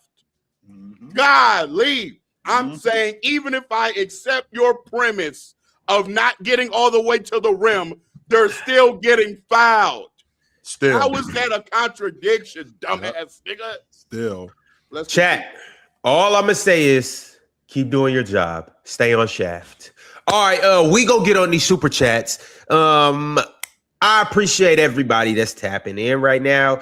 If this is your first time watching the panel, Hello, we are the panel. This is Chill next to me. On the other side of Chill is Damien. Mars is the guy down there in the hoodie, the little quiet guy. Ox is the big fella right below Chill. And Real Talk is the guy who is fresh out of Houston. Shout out to Real Talk.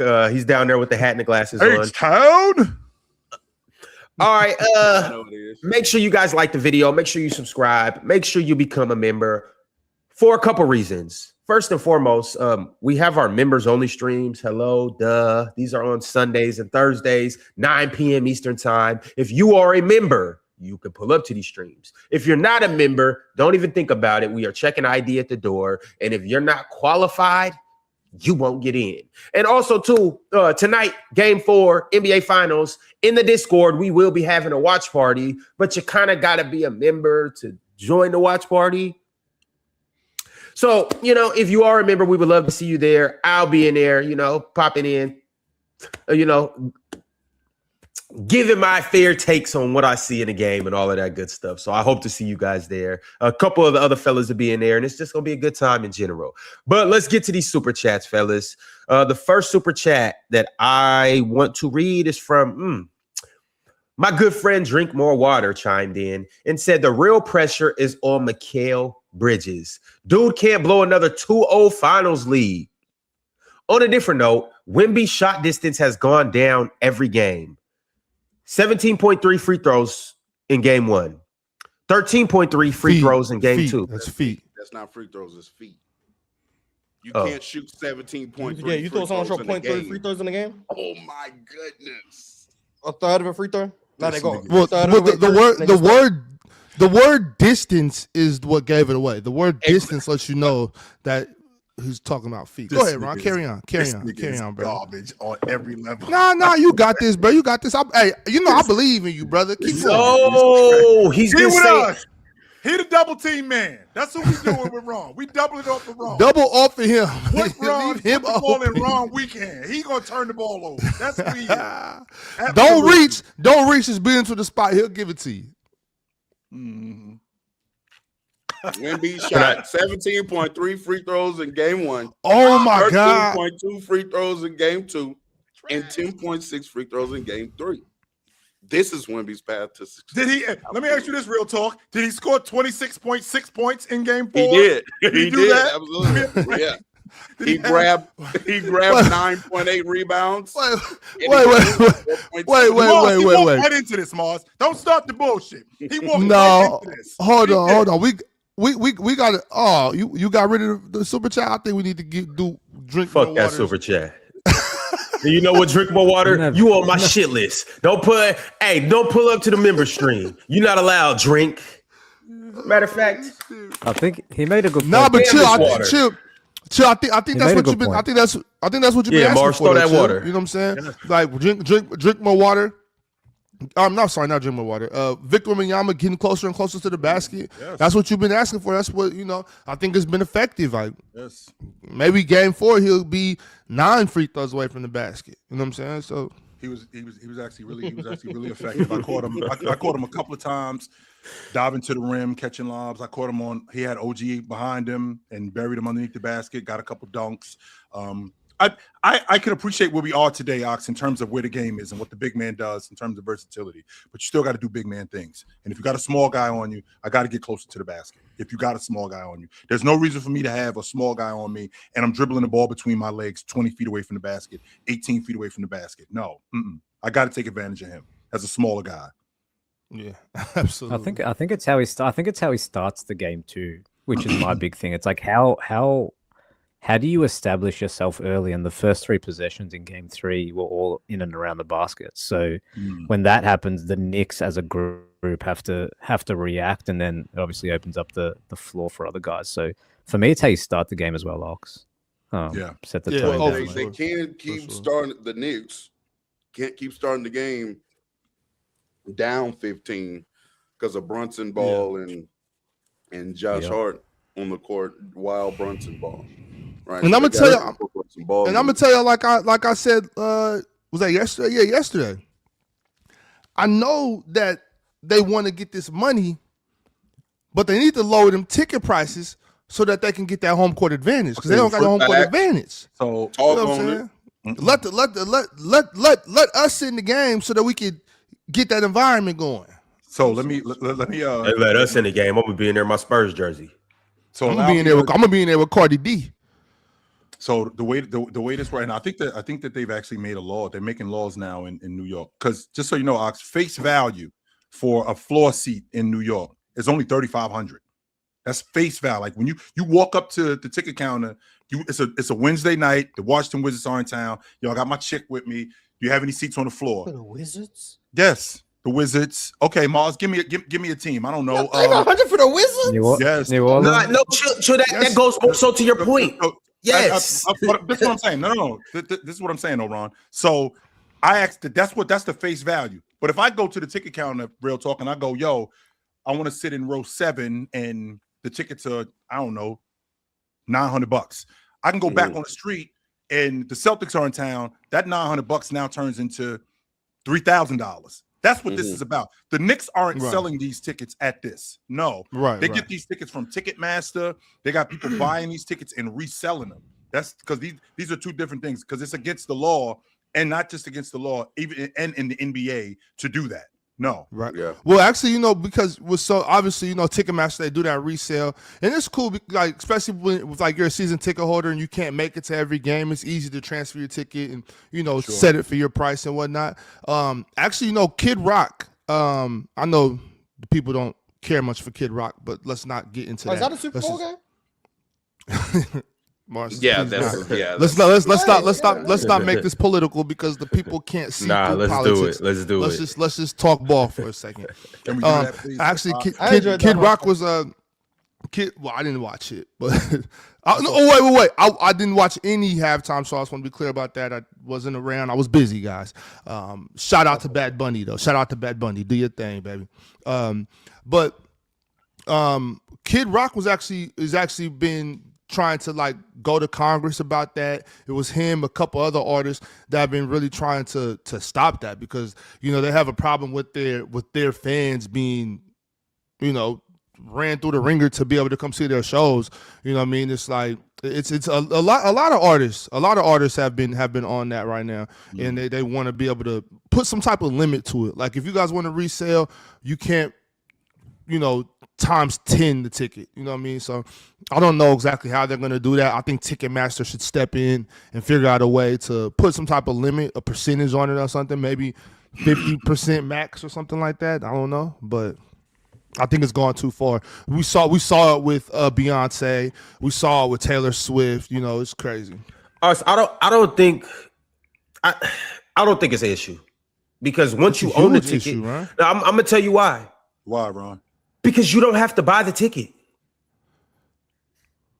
You don't like if check this out. If I bought this jersey, right? If I decide to, no, I'm not missing a point. I'm saying like either if you can't get access to the initial tickets and that person owns that ticket, that's like saying I can't sell my house for $3 million. Ain't nobody gonna buy this motherfucker for $3 million. No, but if you do, Ron, that's not. It's like for instance, it's price gouging. There has to be some type of rules in the free market. You know what I'm saying? Like it's price gouging. It's like you have to wait. Just hold on. Let me just get my point across. And it's an obvious point. It's something that all of us have been through. All of us understand the importance of fair market value and things like that. It's like just regulations. We all understand. Like for instance, when the pandemic was going on, you had some stores that were upping things that usually cost $2 to $15. That is supply and demand, Ron. It's price gouging. It's price gouging. Yeah, but wait, Ron. Just hold on, because the supply goes down. Ron, I get what you're saying, Ron. I get what you're saying, but if it's not just about the money. Like you're completely just taking everything out of it and just only talking about money. Like, oh well, you don't have to buy it, you don't have to pay for it. Yeah, I'm talking about business. That. But if you we know who's the out of control capitalist up here. Never mind. There's nothing wrong with making your money. Obviously this is America. You want to be able to make your money. Like but the hustle is buy for one, sell for two, right? So for some people, it's buy for one, sell for 10. Hey, look, Ron, That's cool, okay. But at some point, it goes too far, is what I'm saying. The hustle, buy for 172. But if I know that there's something going on, a big event or something, if I just price gouge, what I'm saying, it's just unethical. That's all I'm saying. It's just unethical. No, I'm not. Is all I'm saying. Okay, so I can agree with you on the ethics part, but here's also my thing too, though. Once again, and this is where communities have to come together, and people gotta, understand what's going on, so you can stop people from doing that. If these people are gonna buy these tickets, how Chill said, and I'm just going with Chill's example, if they're gonna buy the tickets at $900 and sell them at $3,000, then stop buying the tickets at $3,000. And when these niggas can't sell no tickets, they're going to lower them down to $2,500. When nobody buys them at $2,500, they're going to lower them down to $2,000. When nobody buys them at $2,000, that's going to work with a NBA Finals ticket. The people are not going to be sitting there because then it's like, what if somebody does buy it, and then the ticket is gone? So then that goes to my point, real talk. If fools are going to pay price gap. But okay, it's still how are you price gouging and people are paying the price for it? Ron, if people are going to pay the ticket, Ron, are you serious right now? What I'm saying is, if I buy the ticket for $900 and I can sell it for 100 bands, I'm going to do that. Okay, I'm not the idiot. You're the idiot for buying it. What you just did. That doesn't mean that you weren't price gouging. No, I am. What I'm saying, but okay, but you was that price gouging? No. I'm saying no. Okay, it's price gouging, but I'm saying if every single person in the chat and everybody I can understand how you would be mad at the ethics, but we're just mad that we're not the people that bought the tickets for $900 and didn't get the full flip. I'm saying, like, I can't be mad at somebody for hustling. I can't be mad at somebody for conducting business. I can't be mad at somebody for making money. You can be mad at somebody for being unethical, though. At's original point. Let's get back to At's original point. Thank you. Which was the prices being too high for the ordinary person and staunch Knicks. This ain't no ordinary event. This ain't no ordinary arena. This ain't no ordinary game. Please. We know who to talk to with Self-Made Couture when we want to sue, because we know Ox is going to be reasonable and you're going to try to screw it. It's actually quite the opposite. It's actually quite the opposite. Real talk. You know what Ron do? Ron try to play on the emotions of the mother of the groom and be like, this is such an important day. You might want to. This is going to cost $3,500. Like, what the fuck? Yeah. And she's gonna do it for her baby. 35 ain't enough. But look, the way I be price gouging. The original point is lowering the price or making it more available for some of those real, heavyweight Knicks fans to get into the doors. Sure. That's all he was saying. And on top of that, we have to also consider this is New York City. So not only are rich people have an inside man, right? I actually, shout out to any Joe Budden watchers or whatever, but they sit up there and talk about how on that podcast, how they know all these people that even to these very private sold out events, they can always get tickets, right? Mm-hmm. And if Joe Budden can do that, all of the celebrities in New York can also do that. So not only are you just competing with the price gouging or the prices of the tickets, you're competing with hella celebrities having hella inside men to get tickets in the first place. You're competing with players having to get tickets for their family and everybody to be present in the building as well. And then on top of that, Fortune all 500 of the wealthy companies. Yeah, all of the wealthy people, even if they don't have an inside man, that can dead ass just buy the $10,000 ticket.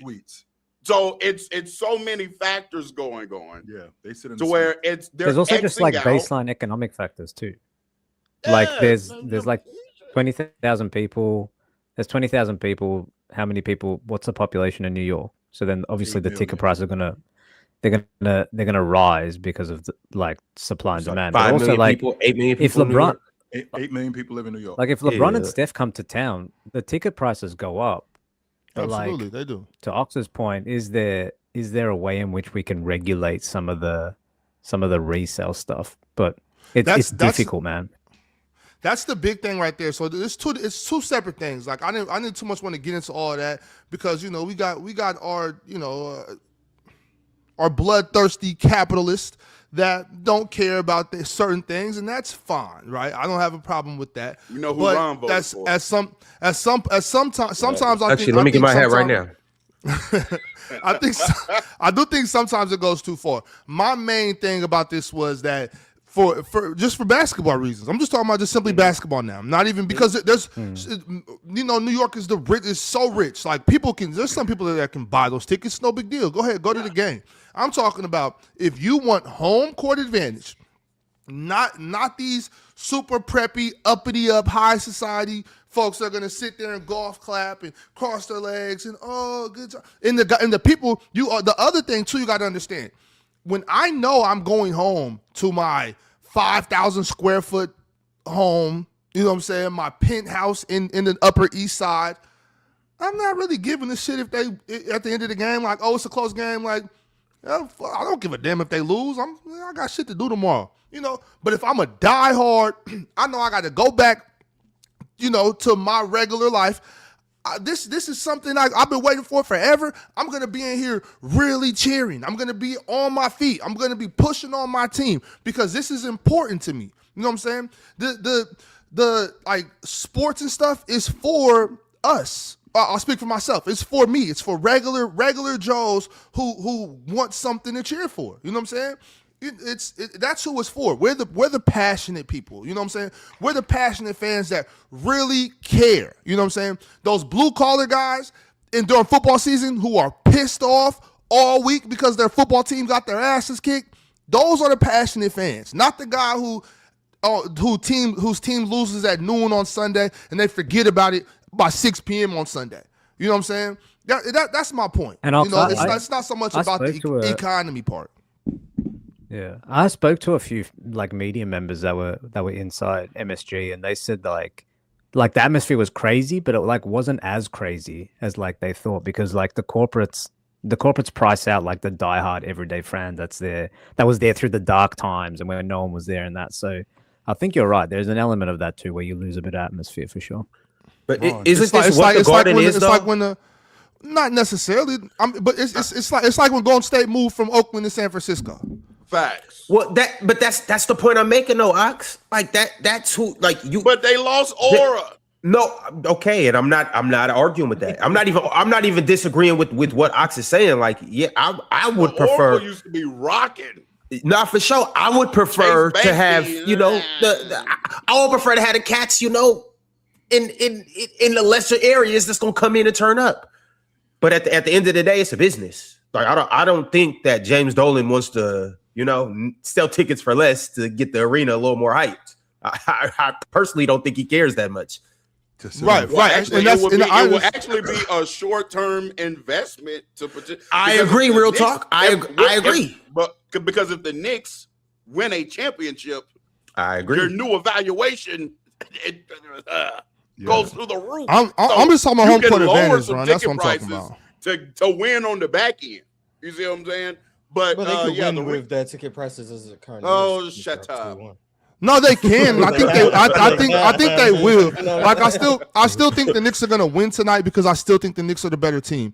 My statement was only about home court advantage, y'all. I understand that the ownership they want to make money. I understand they got what was around $580 million on Monday. That's what's up. You know what I'm saying? I'm not mad at that. Get your money. I'm fine. I want to see people eat. Yeah, I want to see people eat, and you know they upped them beer prices from 13 to 31. You know what I mean? So it's so it's that's cool. Yeah. Get your money. I'm not hating on that. I would never hate on the man getting money as long as you're not robbing nobody. You know what I'm saying? So it's whatever. This is a little more. Yeah, I mean this is America. You know what I'm saying? Get your bread, eat, do your thing. All I'm saying is if you want that home court advantage feeling that we were promised, because that was, I think people just overlooked that before the game. All the talk shows, all the radio talking about it's going to be a madhouse in New York. It's going to be so loud because they're expecting that late March crowd. You know what I'm saying? They're expecting that early November crowd. They're not knowing that it's going to be the daughters and sons from the fashion houses and in the finance bros. Well, some of the finance bros, they get wild too. But you know what I mean, like After the they game. weren't expecting the old money. You know what I mean? So after that, you know what I'm saying? Just so we clear. Hey, you gotta do what you gotta do. Just so we clear, Ron, to sit on the floor in the NBA championship. Just get busy. If I'm not mistaken. To sit on the floor is like 200,000. 200,000 to sit on the floor. To sit on the floor, like the resale is 200,000. And to Ox's point, you know, not everybody coming in here is sitting on the floor. There's 20,000 seats in here. Like the people that's sitting in the 200 level section. The people that's sitting in the 300 level section. Why do I got to pay $8,000 to sit up there? I should not have to pay $8,000.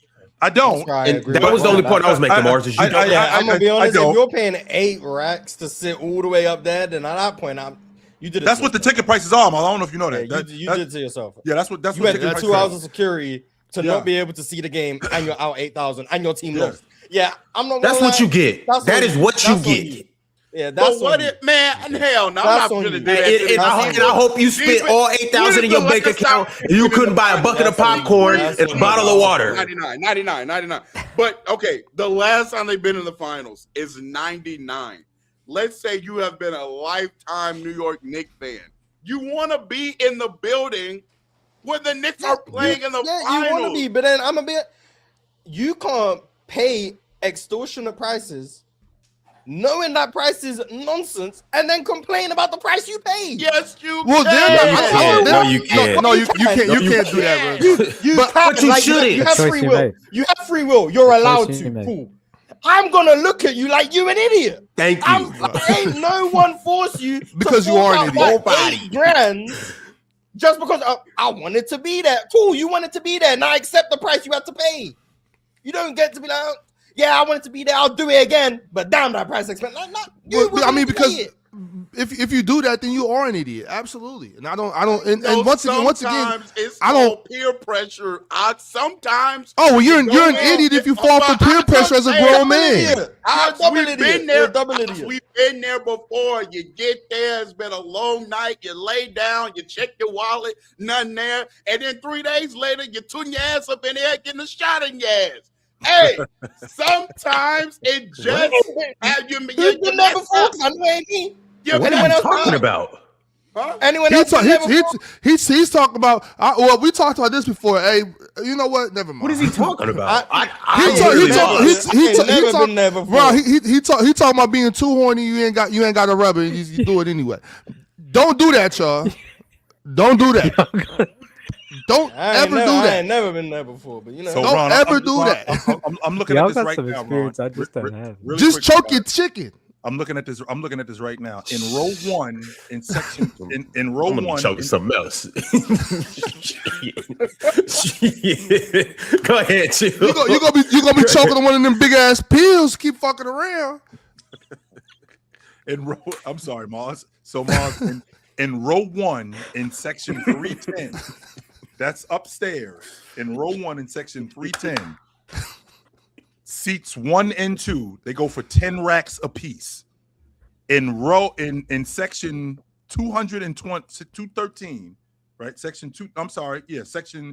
105, row 20, $9,400 a ticket. This place is gonna be sold out tonight. It's not gonna be a seat in the house. There's gonna be no empty seats. Everywhere there's a seat, there's gonna be an ass in that seat, and they paid for that ticket. Everywhere. Yeah, at that point, that's your business, man. If you paying your rent to go watch a Knicks game, that's your business. I don't have to tell you, that's your business.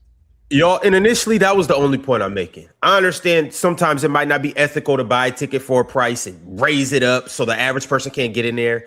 But also two things. One, you don't have to buy that ticket. There are watch parties. You could throw your own watch party. There are a bunch of places you can go and watch the New York Knicks and probably enjoy it more than sitting on top of the arena. Also, another thing, this is a high stakes event. Similar to what's on the thumbnail, this is a high stakes event. The bigger look, if you trying to go to a prime Floyd Mayweather and Pacquiao fight, you're gonna pay more money that as opposed to watching two C-list boxers box. It like the higher the stakes, the more it's gonna cost. Hey, look, I ain't gonna lie to y'all. I can't afford to get into the Madison Square Garden because I'm not at that level. And even if I could afford to, I wouldn't do it. So I'm saying it's a two-way street. Yeah, I'm looking that's just what it is. So, you know, on the floor, to sit on the floor tonight, right? You're in row 4. You're on the floor, though. You're in row 4, Ron. I need 115 racks. Yeah.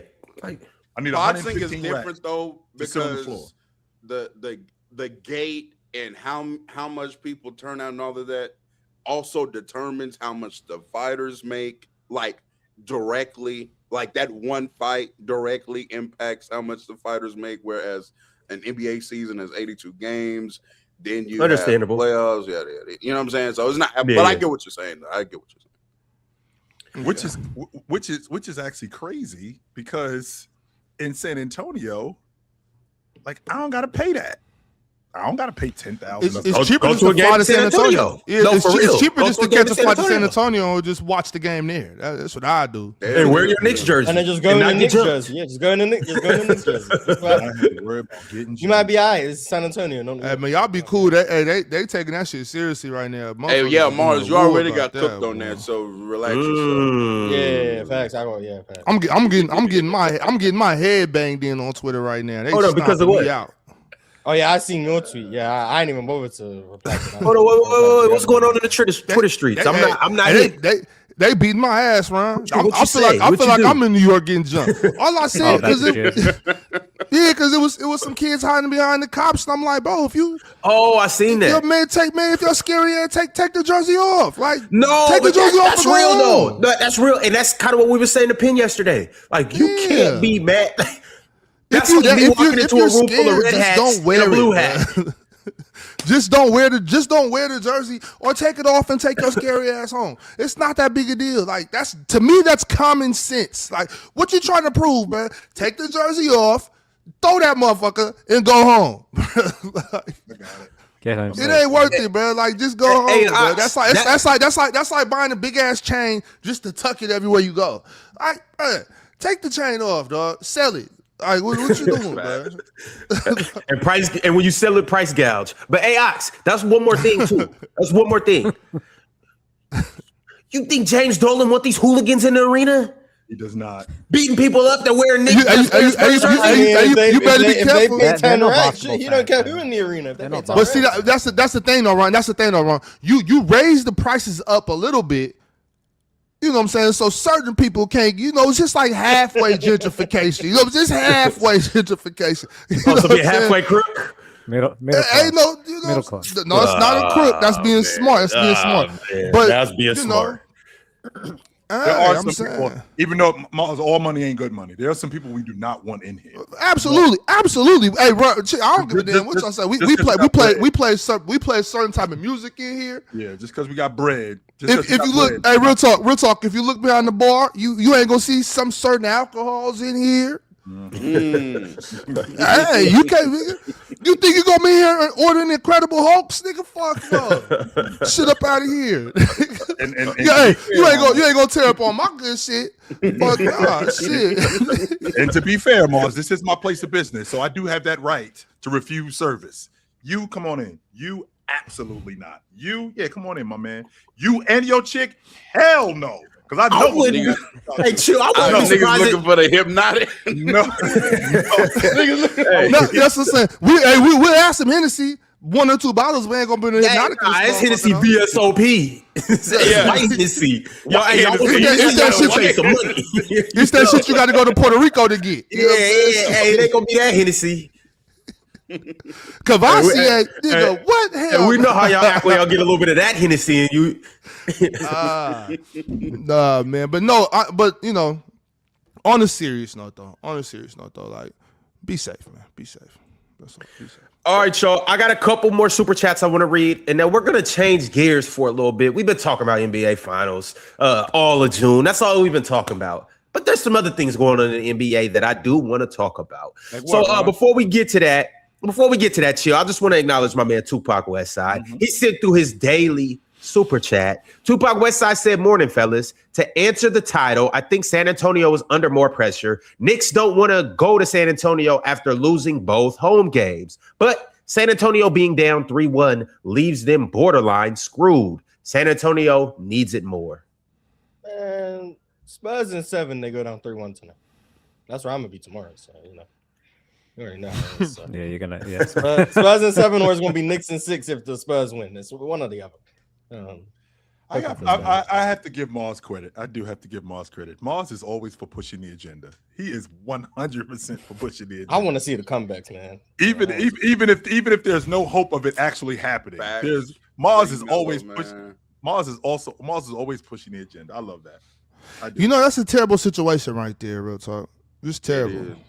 Because you know, I mean, that's the thing though. You know what I mean? I don't know. I wasn't there. All I'm saying is like, it's just fucked up, bro. Like I would have been, obviously, if I'm one parent, it's like, damn, I'm really, really upset. You know, I'm sad. You know, I lost a kid. You know what I'm saying? I don't, regardless if they were trying to bully or not. You know what I'm saying? It's like, damn, you know, that's terrible. But for me, like, if it's one of my sons, if you know, this young brother right here, I'm still gonna be upset too. Like, damn, you got to protect yourself at all times. I'm still gonna be like, damn, you had to, you know what I'm saying? Yeah. You fast, nigga, hit him and run. You had to stab. You know what I'm saying? Like, shit, you know, man. But that's to get just a conviction, that's crazy. On a murder bro. in that case is kind of crazy. Maybe a manslaughter, you know what I'm saying? But murder, because you have to prove intent with murder, right? And they charged the 17-year-old, which they're charging as an adult with murder, and so he can get 5 to 99. Whereas we also just saw another situation with I want to say the Chow family. They run and hunt down another black young man, right? Kill him, and they get off scot-free.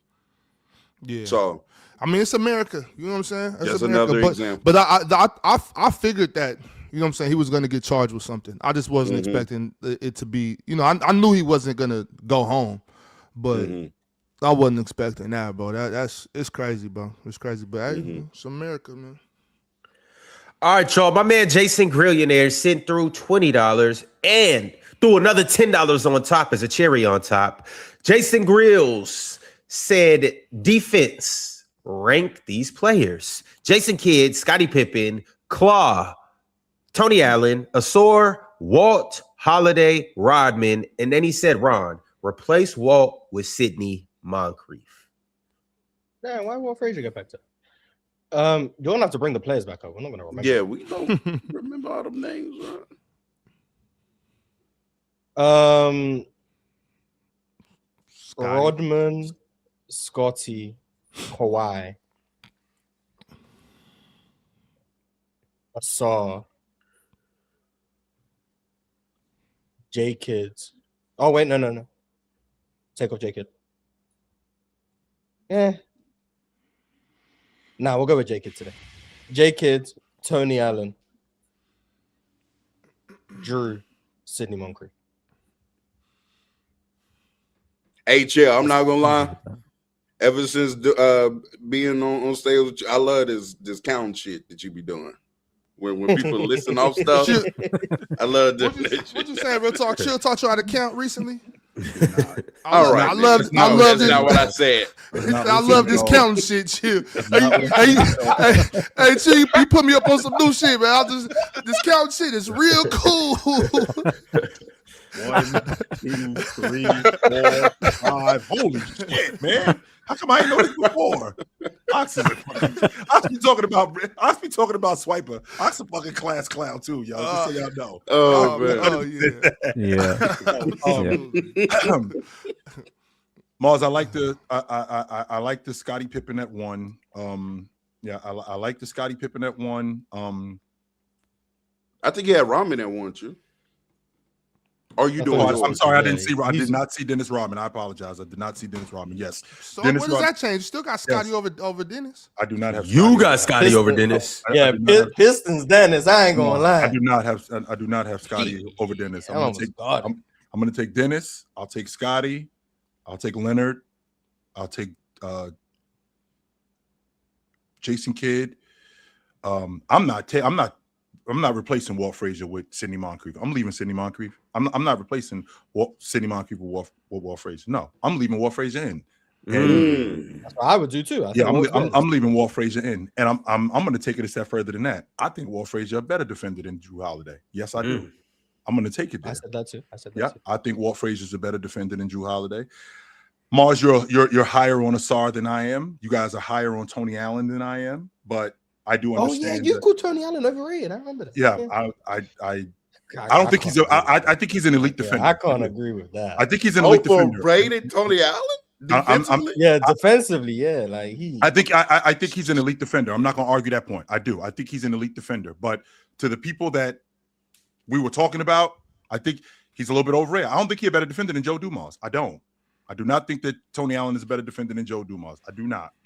I don't think he's. I don't think Tony Allen. I'm gonna start putting on the cape for you, man. You one of the best guard defenders. I think he's an awesome defender. I don't think he's a good defender. I think he's an awesome defender. I don't think he's a better defender than Drew Holiday. I don't think he's a better defender than Joe Dumars. I don't, and I don't think he's a better defender than Scottie Pippen or Dennis Rodman or I agree with that. Yeah. Kawhi Leonard. I don't think he's a better. I don't think he's a better defender than those guys.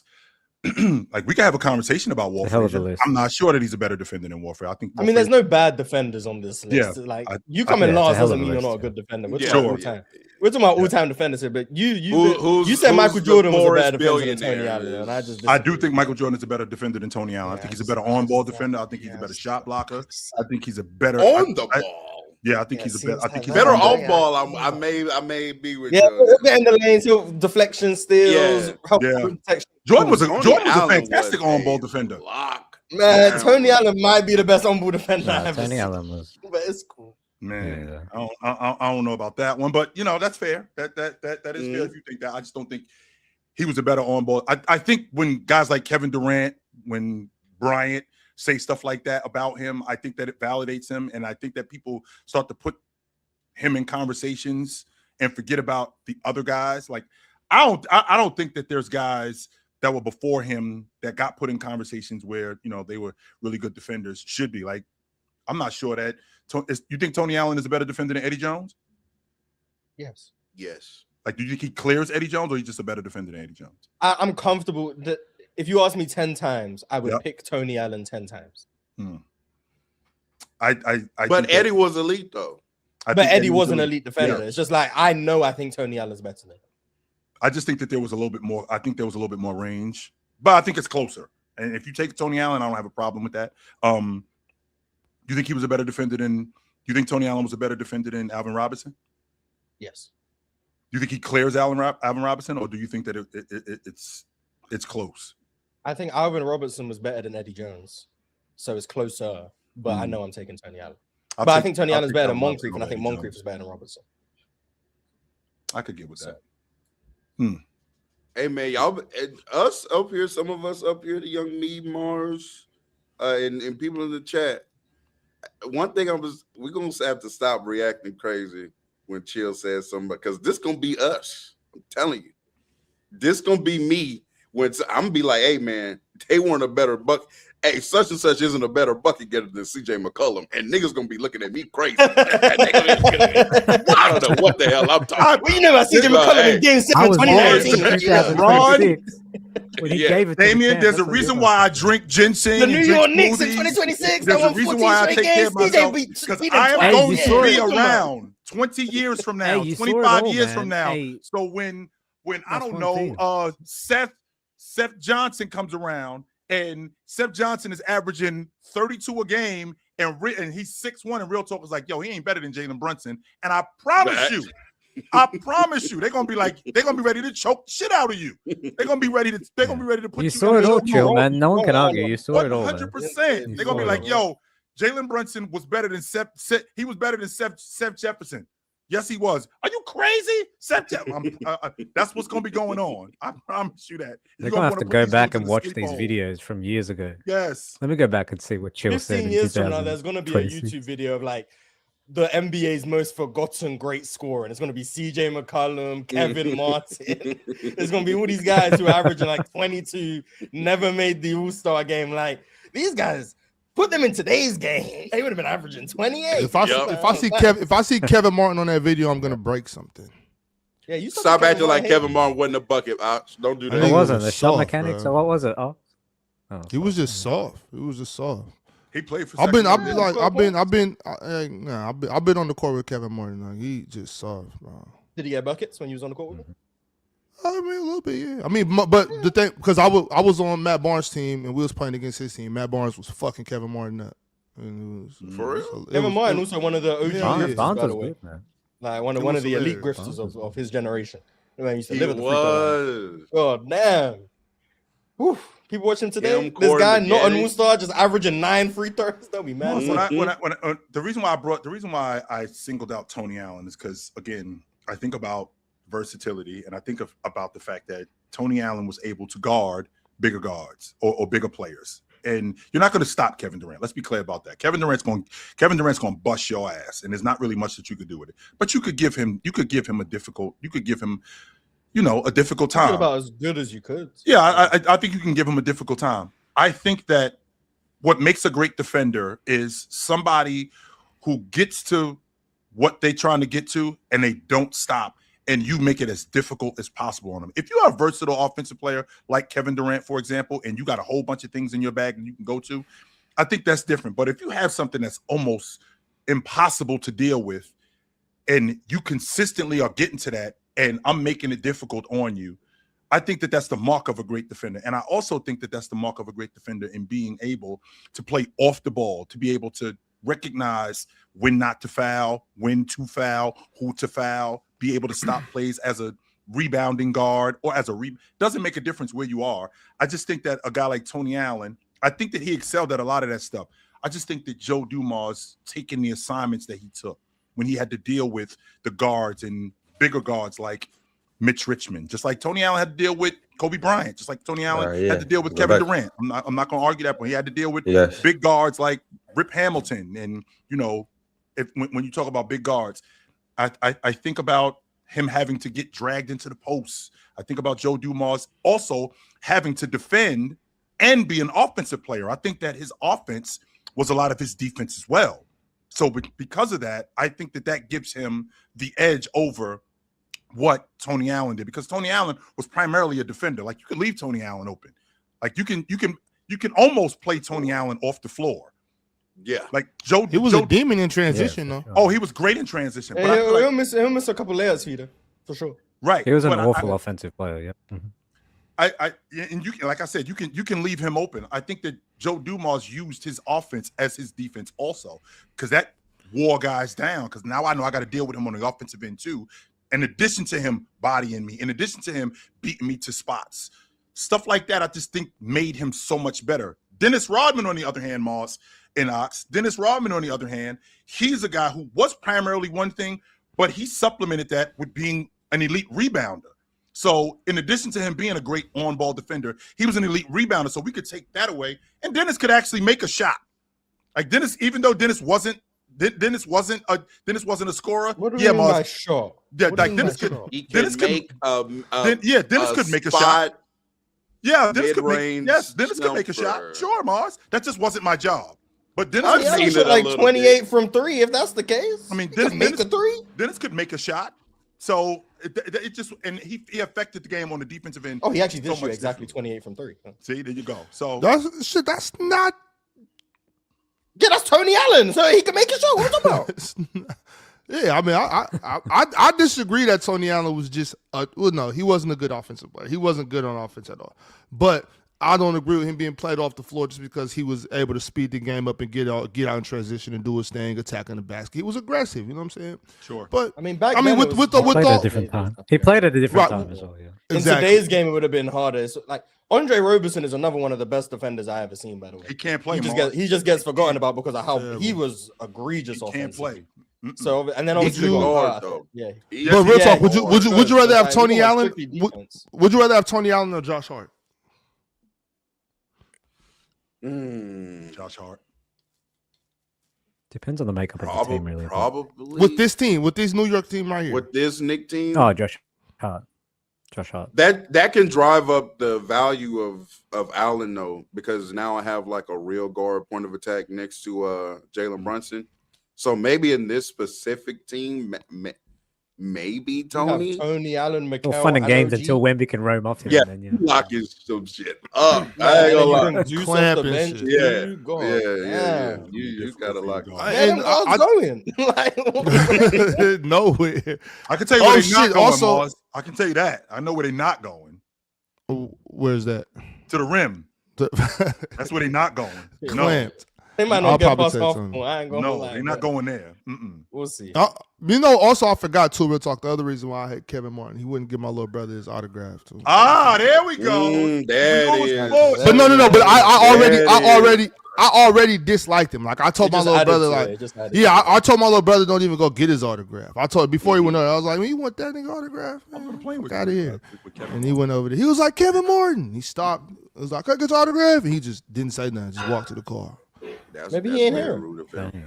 He But heard quick side note though, because we were talking about like guys that could hit a shot on that list. Scottie Pippen has some really interesting peaks as a 3-point shooter. If you go back and kind of peep, like Don't tell me you finna start doing this seasons- again. What are you doing, real talk? Don't start Oh, this shit. MJ's help. Oh, okay. No, this is just Scottie this praise. is Scottie. I promise. Oh, okay, cool. I'm This with is that. Scottie Okay. praise. Like Oh, I you go thought you through was like boxing. some I'm of just his Put this regular to bed. I was seasons. like, wait a minute. Or What is some of- some of their are those playoff peaks when the 3-point line was shortened? Just out of curiosity. I may have to go look. I'm not entirely sure, but I said, I what are do you doing remember right like now? there are some Don't moments start in his no career, shit. either a season or playoff runs, where it's like, oh shit, Scottie was making like 39% of his threes and shot like 5 of them. he could Like, shoot oh. it, yeah. Yeah, Scottie Pippen was peaked cold, at bro. 37. Scottie Pippen peaked at Scottie could 37% shoot that thing, from three yeah. in his career. That's his best ever mark, 37.4. In a His full second best ever season? mark is His Yeah. second best ever mark is 36.8. Everything else is sub 35. But his third best mark is 34.5. Those 3 seasons were all with the short and 3-point line. So his 3 best seasons are all with the short and 3-point line. His best non-short and 3-point line in Chicago is his MVP year. He shot 32%. Period. His best non-short and 3-point line year is 34.4% on 2-point line. Look in the I'm the good with- playoff I'm good with runs, though. 34. Look at I'm his good with that. playoffs. In the playoffs in Portland in 02 in 3 games, he shot 55%. He shot 4 in a game. In 88, when he was still not a consistent star, he shot 50% on 0.6. In 89, 39%. In 89, 39%. And then you get the short and 3-point line years, 37%, 95. And then the title year, 97, 34.5%. And then everything else is 33% and below. Now, All I can we want to put some say to everybody context on listening this is a little don't bit? believe. Don't believe what they tell you about Scottie. Scottie was cold. Can we put a little bit of context on this? Real talk, off the strength that the 3-point line was moved in. If I'm not mistaken, you guys can fact check me on this. I think it was. I think the long ball line is 23-9. He went from 3 attempts to 4, 5, and 5. In 3 Yeah, straight years. I think it's like 23-9, and I think it was moved to 22 feet. Okay, They made it everywhere. The corners was the 3-point line all the way around. right. So the middle and the corners. With that being said, it wasn't like Scottie was at the 3-point line every time he cracked the long ball. It wasn't like his feet were on the line. It wasn't. Those are going probably over. the ones he missed. Yeah. Right. No, but It for was- contextually, it was Right. contextually for the era, for the time, everything. I mean, that's everything not like- Scottie about it. Pippen wasn't a great 3-point shooter, man. It's cool. He was good in the mid range. I think you said it was. Some, Yeah, I'm I think he was respectable. I think he was respectable. Is it fair to say he was a respectable Yeah. long ball shooter? Is that He can fair, make Mars? It's fair to say You had he can make you it. had to honor him at the long I ball would line. say so. You Well, definitely Chill, had to the honor him thing- at the long ball. No, it's not. He can make Forget about just the 3-point He shooting. wasn't Steve people Kerr, but he people disrespect and underrate Scottie Pippen's half-court offense in general. Just like he just wasn't doing anything once it slowed down. If it wasn't in transition, he just had to stand around and watch Michael Jordan. You know what I'm saying? Like it's all underrated. Yeah, that's not Ox, you ready? Let me ask you something. Ox, let me ask you something. Yes, Scottie's Very better. quickly. Yes, he's better. No, I'm not even. Okay. But I want to ask you and the rest of the panel. But Ox, can you make an argument that Scottie Pippen is one of the 5 most well-rounded, all-around basketball players in NBA history? Yeah. I think I could make an argument. I don't know how many people are going to agree with it, but I think so. I think Scottie Pippen, because he was just better than everybody on defense. and so versatile on defense as well. Mm-hmm. Absolute demon in open court. 6'9", could actually play the point guard. Yeah. Yeah, absolutely. I For think sure. I don't think top 5 is Jackson crazy. said that. to expand on Phil your Jackson point. said that. I think what gets left out is the implementation of the triangle. I think that really expanded Scottie's game. Like before that was going on, him playing with Jordan dominated the ball more times than not. When the triangle offense got put in, now all of a sudden we get to see what Scottie Pippen can do as a distributor, as a downhill guy, as an open jump shooter, as a guy creating shots for other people because there's so much more action going on. And on defense, I mean, we heard Lenny Wilkins say, this is Lenny Wilkins who retired as the all-time leader in wins. He says Scottie Pippen's the only guy who can get 5 points and dominate the game.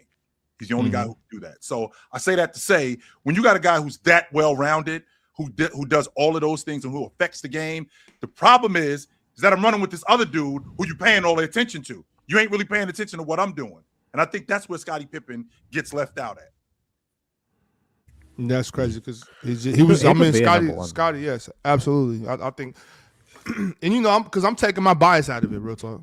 Because if I tell you how I really feel, he's number one on that list. You know what I'm saying? So, yeah, I think he could do a myriad of things. For sure. He could at a he very could do high some of level. everything, and he was really good at most things. So. I was leaving He'd be practice. great I was player on your yeah, team, Moss. Imagine having that kind of dude on your team. yesterday. He'd be Chill. great I today, didn't get to hear the whole entire segment. I was leaving one gym heading to another gym, so I had like 5 minutes. Justin Termini and Eddie Johnson talking about this series, and a caller called in and brought up the fact that Victor Wembanyama is just brought up Kevin Durant, right? They always try to throw this Kevin Durant comparison. Justin Termini interrupted the caller and proceeded to say that Kevin Durant is the worst case scenario as far as overall basketball player for Victor Wembanyama, and proceeded to talk about Victor Wembanyama's ability to dribble the ball better than Kevin Durant, pass the ball better than Kevin Durant. I mean, he went so far. Thank God that Eddie Johnson. Thank God that Eddie Johnson was there to stop him and say we're not going to disrespect Kevin Durant this way. My dog Justin Termini. But I didn't like you after that little voting shit you pulled, but now, hey, you're starting to grow on me, buddy. Don't get me wrong. Wait, that's the guy who didn't have Wemby first team, right? Yes, that's him. Yes. This guy. Who cares? He's just trying to make up for it. That's Don't get me wrong though. Like I like Justin Termini because he really loves basketball. He might not, and he doesn't claim to be a basketball expert. I like Justin Termini, right? But no matter what, if I like you as a player or as an analyst or whatever, there's going to be things I disagree with. And if I don't like you, there's going to be things I do agree with you on, right? But Termini, he kept saying this. I just kept saying, what? Like I was losing it in the car. I almost had to pull over. I couldn't believe how far he was going.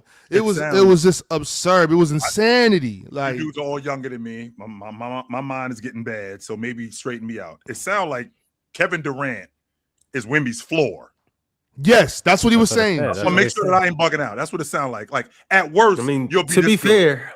I mean, that reminds me when people said if he's Hakeem, it's a failure. Or that was Chris Broussard. Yep, that was Chris Broussard. Yeah, I also saw a tweet that someone put. I never fact checked it, so maybe Chris Broussard didn't say this, but I saw a tweet like 2 days ago that Chris Broussard allegedly said that Wemby's a better ball handler than Kevin Durant. So apparently, this might just be a thing that people believe. So salute to Wemby, KD. How soon the people are forgotten. It's cool. It is what it is. What did Kevin Durant do to these people? He went to the Warriors.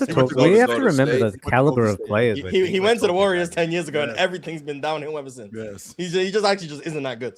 Like he made the league unfair because of how great he is, but he's actually not that good when you actually think about it. So salute. I couldn't believe it, bro. I couldn't believe it. I could believe I know that there's a small group of y'all out here that even think I'm a KD hater, but y'all don't have no idea how good I think Kevin Durant actually is and was. KD was Like, good.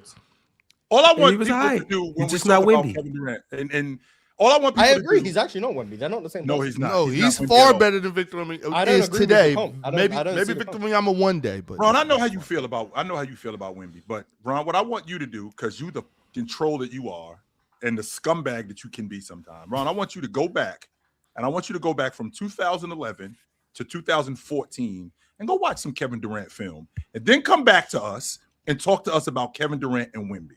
I ain't talking about Ron 15, chill. Ron used to be the 15. biggest Kevin Durant supporter there was. Here's what I'm talking about, right? And- Hey, and- chill. 2016 happened. Nah, hey, nah, for shit, chill. I will definitely go do that. I'll go do my Please do homework. that, Ron. I'm gonna wait till 2011. after the finals too. I'm gonna wait because I Right want to around give it my 2011. undivided attention. Yeah, And chill, go you know back what I to want you to do? Yes, sir.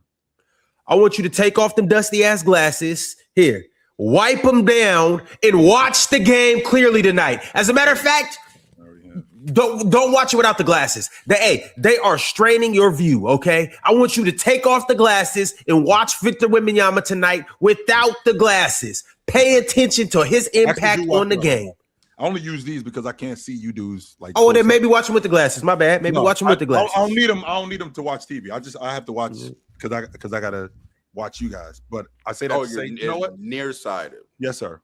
Yes, sir. I say that to say, Ron, I will pay it. But what I want you to do is I want you from we don't got to go to 15, 16, 17 when he's with the Warriors. From 2011 to 2013-14. So the 10-11 season to the 13-14 season. Go light up some film of Kevin Durant. And I promise you, Ron, you are at some point are going to sit in front of your TV, whatever monitor you're from, you're going to be like, damn, I forgot Kevin Durant was this nice. Because what you're going to see is a super athletic dude. You're going to see a dude getting to the rim with his face in the rim. For sure gonna see a super athletic Right? dude. You're going to see a super athletic dude. You're going to see a dude. See the number 0. Yeah. So I don't know if you want me to watch those years. You I might do want want you me to- I to. do. You I might do. want me to actually. Yes, I What was the do. year Russ got injured? That was 14. Yes. 14, Yeah, you might want me to watch 14, or you might want me to watch 17. Because if I watch that year or them years that you're talking about, I don't know if you know.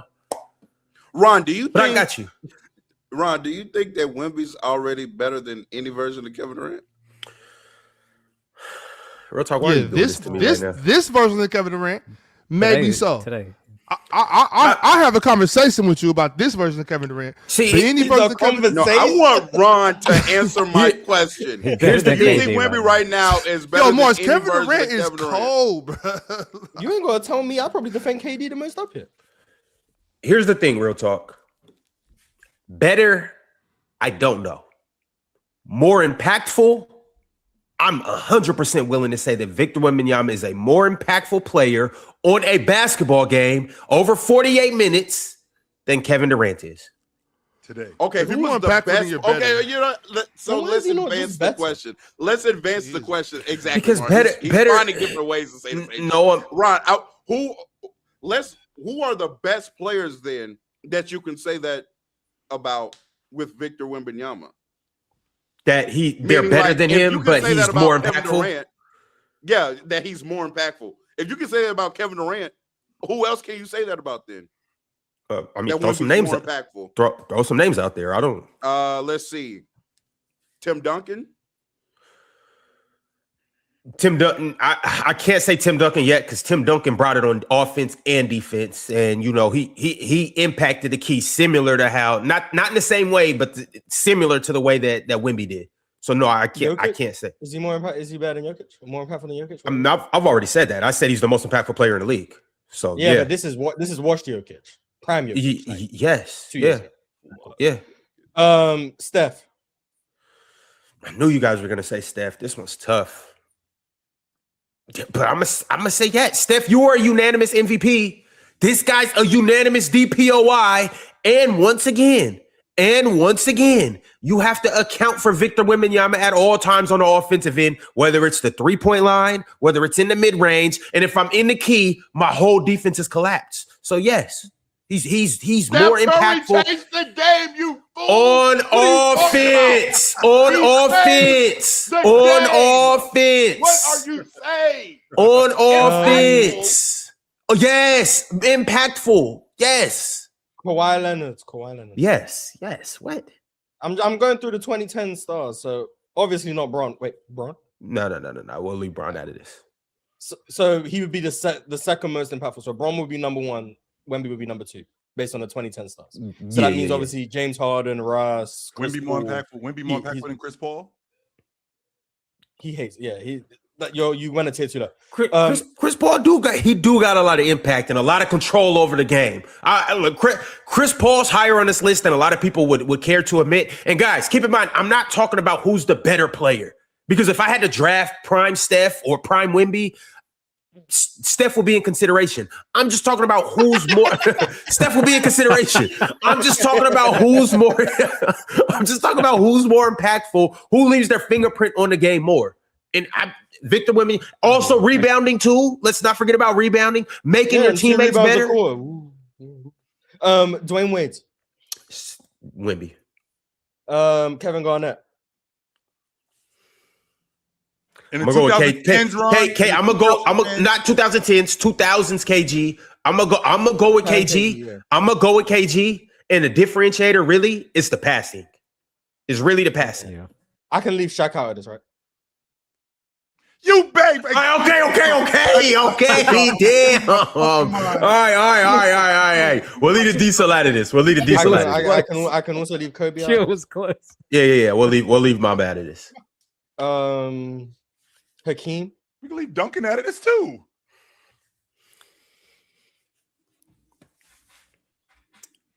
I got Wemby, y'all.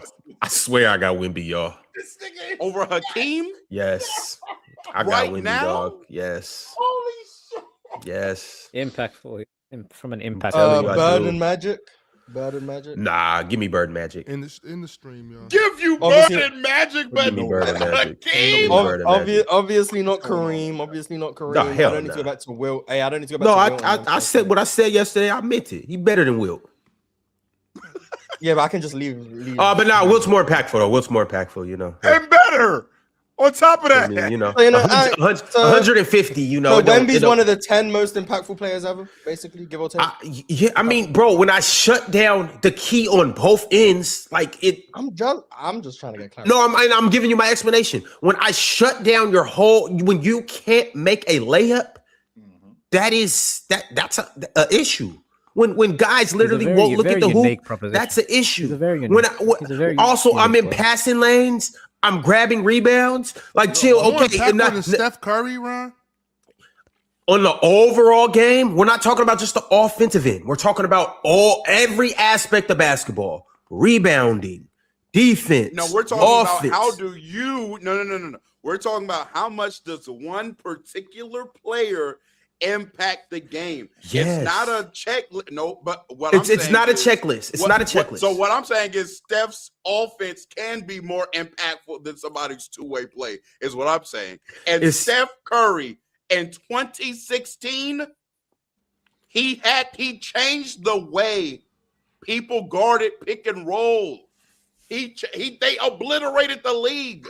They won 73 games, Ron.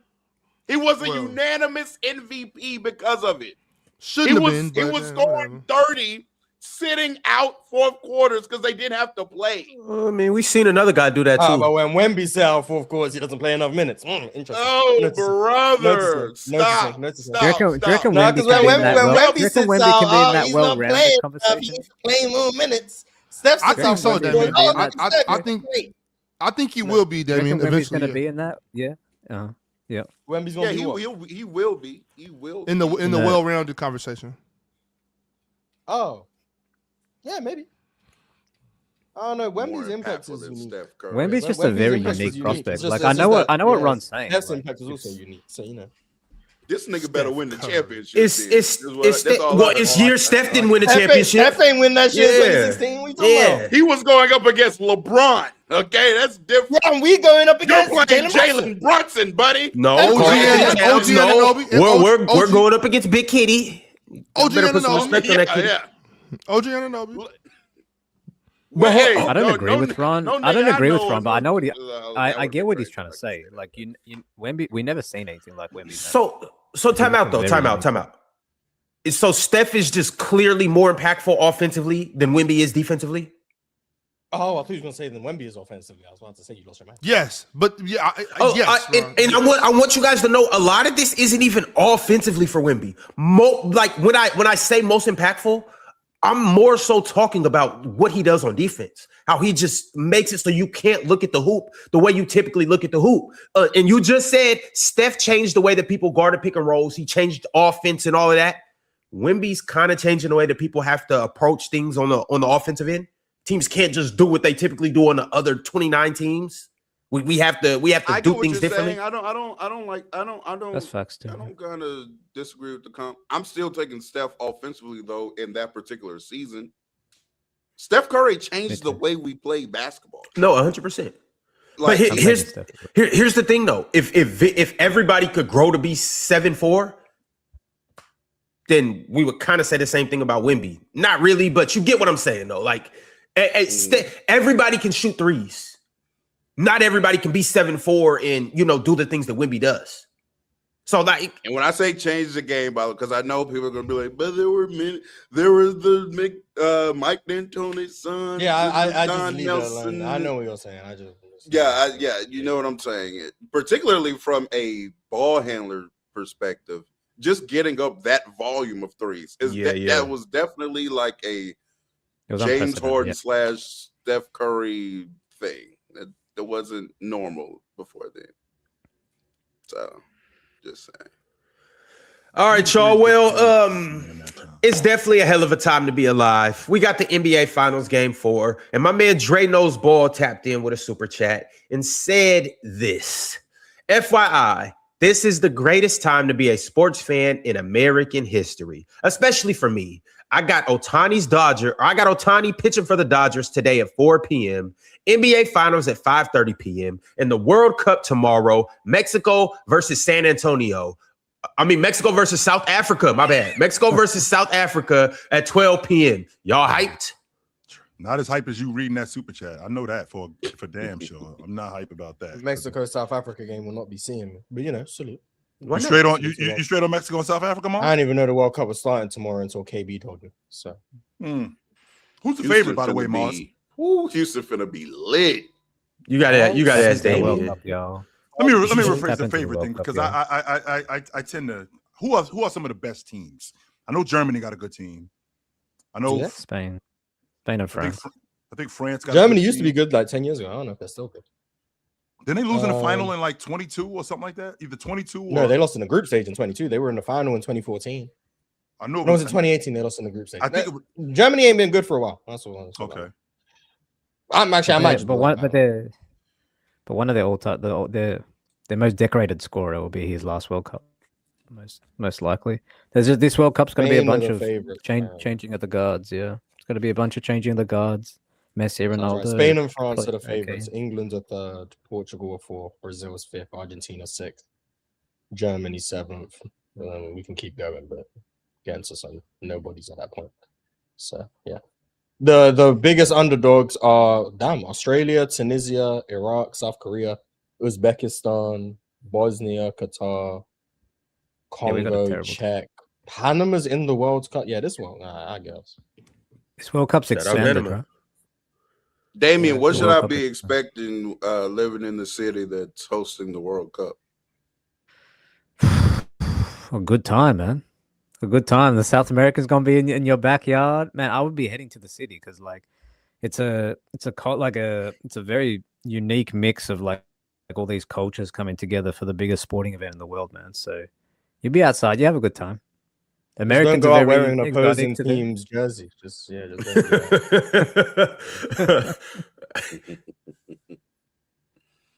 Yeah, no, I'm excited. Yeah, 48 countries. It's gonna be a hell of a time. But Damien, who you actually got? Australia. What are you talking about? No, we got a terrible team going. Hey, I got Spain, but I'm not really tapped into the teams as much as the storylines in terms of there's just a bunch of changing of the guard type things happening at this World Cup. So it's like some of the most decorated Messi players. Win again to my changing of the guard. What Messi? Oh, mate, if he wins again, it's like I would love to see it, but like, yeah. Oh, my bad. Good changing of the guard this World Cup. How many times has Messi? Messi plays for Argentina? Is that correct? Argentina. Yeah. How many times have they won? Okay, I know they won. Didn't they won it in 14? They won the last one. They won lost the to last Germany. one. That's correct. They lost to Germany in 14. My fault. Lost to Germany in 14, won it in 22 against France. They beat France in 22. Okay. The World Cup sounds like it's Messi hard still as hell to playing? win. Yeah, this is mean his Messi probably still his last playing? World Cup. Yeah, probably his last World Cup. He's 30. Just like we thought it was Braun's last Olympics. I think It's Messi's gonna be his 38. So yeah, I think it's his last World Cup. Yeah, I thought Ronaldo's Messi also was done once he took his Ronaldo old is ass to like that Miami team. Because no. That's like just where a he way gets lower tier of soccer, right? Yeah, so that's what he does. He just chills there, and then the World Cup But comes he's still around, killing. and he gets energy again. That's what it is. He's still He's killing. chilling there, so he doesn't have to exert energy during the season, so that when the World Cup comes, he's fresh. That's What is that really Miami team paying him to be there? a lot. He gets part of the TV deal that the MLS makes. Real talk. He not there for soccer. Part of the TV deal.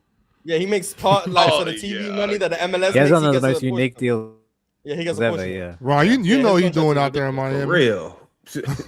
Hey, I ain't mad at Soccer you, players boy. be getting paid, man. If you make it, Yeah. You should go look at what Ronaldo is getting in Saudi Arabia. Oh yeah, How do you think I bought this getting house? well, something insane. I heard Saudi Arabia now, so I already know he getting stupid. Yeah, Hey, and he ain't out there for soccer either. man, Ronaldo, based on about probably a week's wages, could buy out MSG today That's crazy. Yeah. if he wanted to. Crazy work. Crazy Hey, work. chill. Sir. Why you ain't tell me that Stephon Castle Pops play basketball with Tim Duncan at Wake Forest? I didn't know that. I did not know that was his pops. Castle? Stacy Castle. I did not know that was his father. Oh shit. That's No, Stephon Castle's Even I dad. knew that. Yeah, they talk about it on the broadcast. I did not know that. Come on, man. Y'all gotta lock in. I just made Real. that Bro, up. don't I act know like if you they ever knew, said bro. I did not know I that. didn't, but y'all supposed to know this. that. Yeah, I don't know if they've ever said I'm that. just I up here to made turn that the shit ball up. over. It sounded good. Like, I did not know that was his father. How about that? Stacy Castle played. Yep, I had no idea. He played They with said freshman Messi Tim Duncan in declined. 94. They said Messi declined a $1.2 billion deal from Saudi, hell. and that Ronaldo's getting paid $200 million a year. Oh yeah, there's no income tax in Saudi too, so you know. Yeah. So he's just getting $200 million. It's just the desert though, yeah. Not to mention endorsements. It ain't just no lifetime desert. deal with Yeah, Nike. the endorsements and all of that. Yeah. Yeah, Oh he, my he did. Ronaldo doing pretty good for himself, man. He had the World Cup too Yeah. at 41 years old, being washed. Salute to him, man. Might win it this time. All right, fellas. I want to change gears to one thing that came across my Gonna timeline. be outside.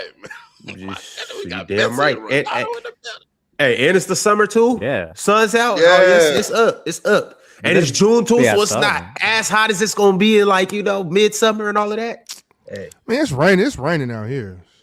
Shit. shit, Hey, Ox, I usually like my coffee black, but I'll put a little cream in there. cream and sugar. Little Like, okay. I'll tell you what, I got to get back to California. Well, I'm tired of this shit. So I was just saying that last week when I was Weather- there. weather-wise, Gonna lie, I bro. was just saying that. I This want is- to go This home. is done. Nah, this is I want look.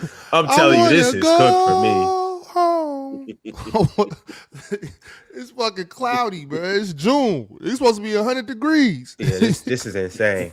But y'all, I do want to change gears before it gets too late into the show. Salute to everybody that's watching. We will get back to the super chats. Continue to send through some more super chats if you got anything that you want us to talk about. But there is rumors that Giannis could be traded as soon as this week. Thoughts on this? They're saying that he could be traded before Game 4, Game 5. The Miami Heat are the front runners right now, but there's other teams that are supposedly in the mix.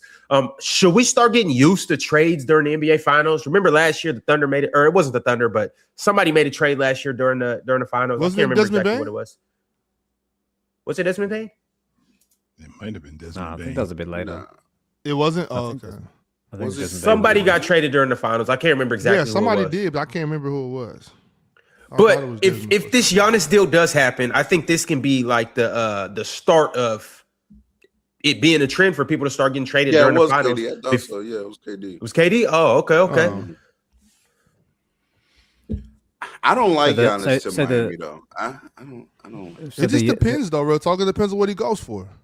Well, the reported deals are supposed to be Jovic, Kalel Ware, Hero, Harkes, pick 13, and then firsts in 29 and 31. Damn. So everything.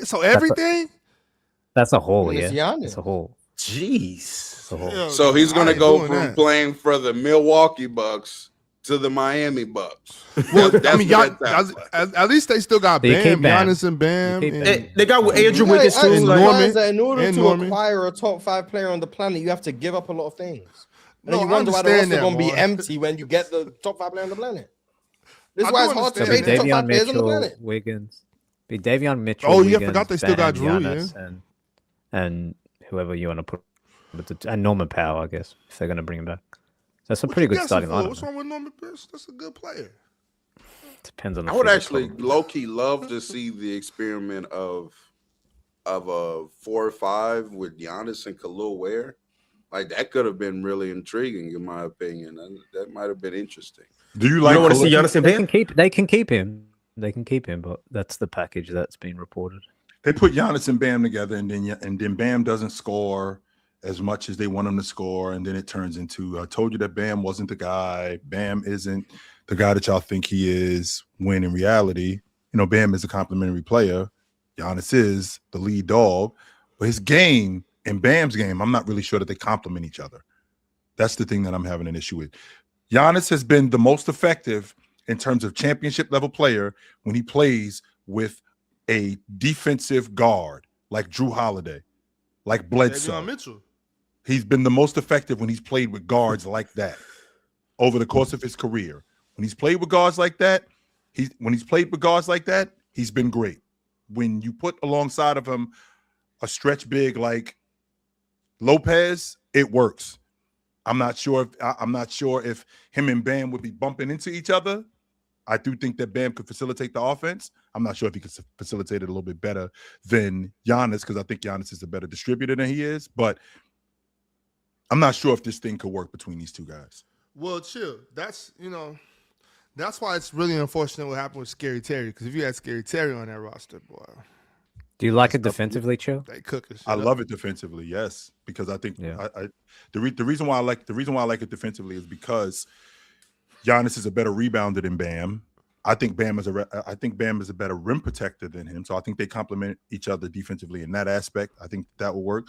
I think Bam is a little bit more switchable today, so I think that would enable Giannis to protect the rim and be able to play drop a little bit more and be able to help on the weak side a lot more. So I think that would help.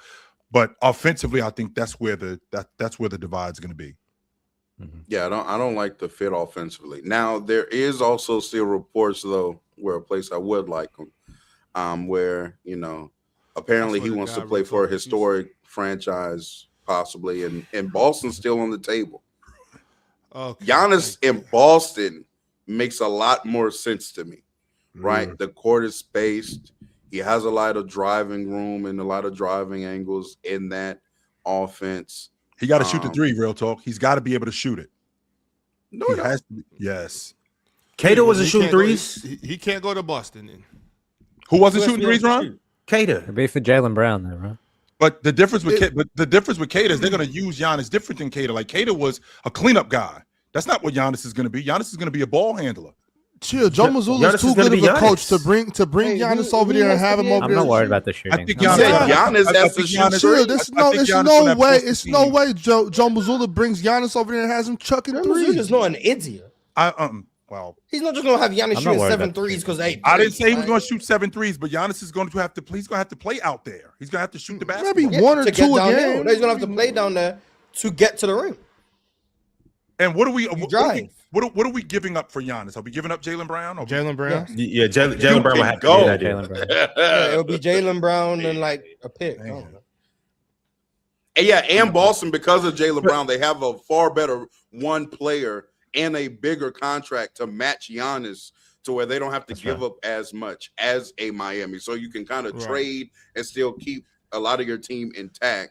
Whereas Miami is giving up a farm to get one particular player to, in my opinion, get incrementally better. But like They're not, even with, if Miami makes that deal, they're still, to me, not the favorite in the East.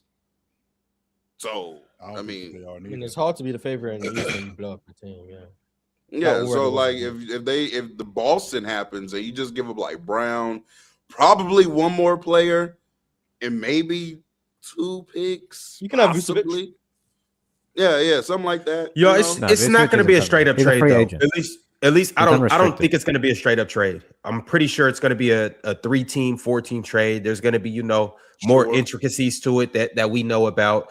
Also, too, because Miami's going to want more assets. Even with the Jaylen Brown, Giannis trade straight up, they're going to want some more younger players or some more picks, probably more picks. So I could see Jaylen Brown going elsewhere and Milwaukee just getting like a haul of young players, young assets, draft capital. I could see that actually being the move.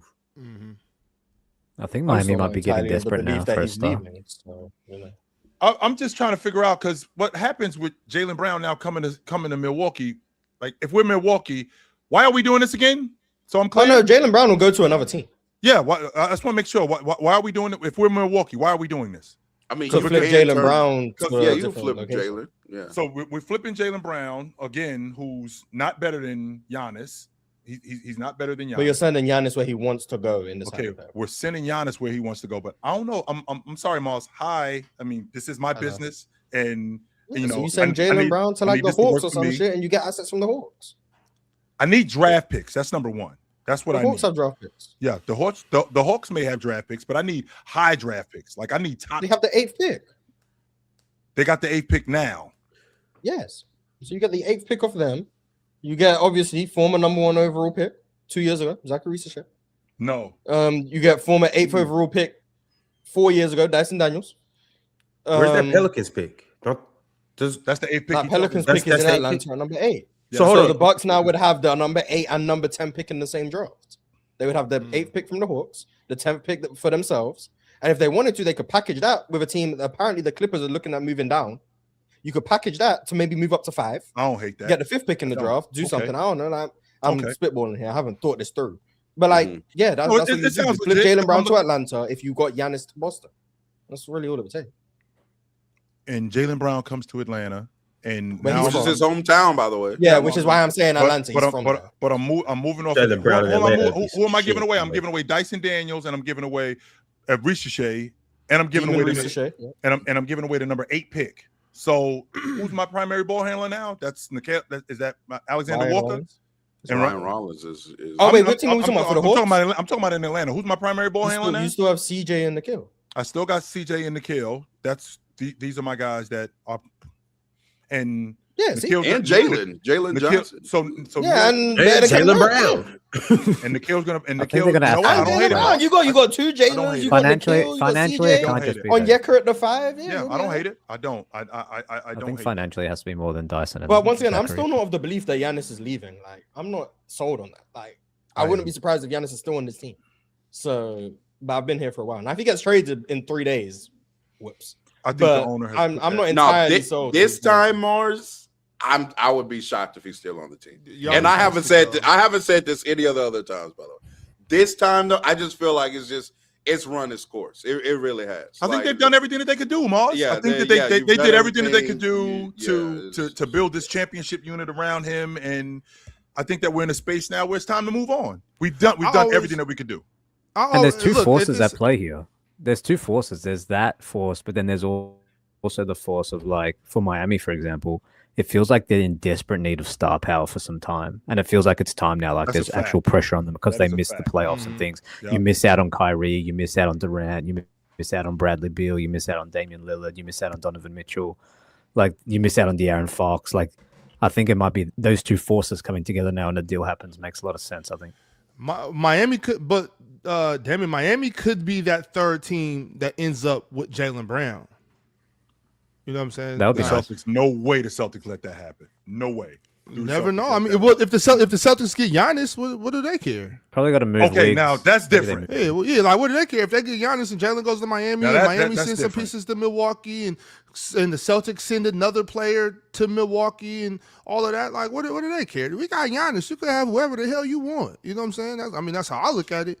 But as far as Giannis in Milwaukee go, that has to end. Like, this is over. And I'm an advocate for don't just stay together for the kids. You know what I'm saying? Like, that shit makes it worse for everybody.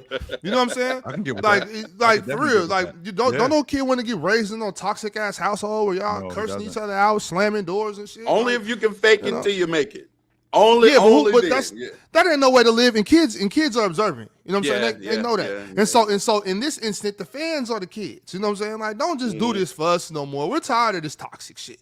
You know what I'm saying? Don't stay together and fake love for the kids. It's only they'll end up in therapy. I'm just not ready to. I'm not ready to come off this Jaylen Brown, Jason Tatum tandem yet. We won with it. I thought that they did a great job in building that unit. I thought Brad Stevens and Coach Mazzulla, I thought they did a great job last year.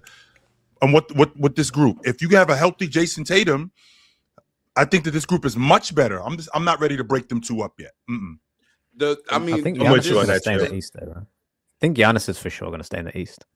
Yeah, probably so. But it just works. It just works, chill. It just works. One thing, even from an analytical standpoint for Boston, because they're very analytic driven.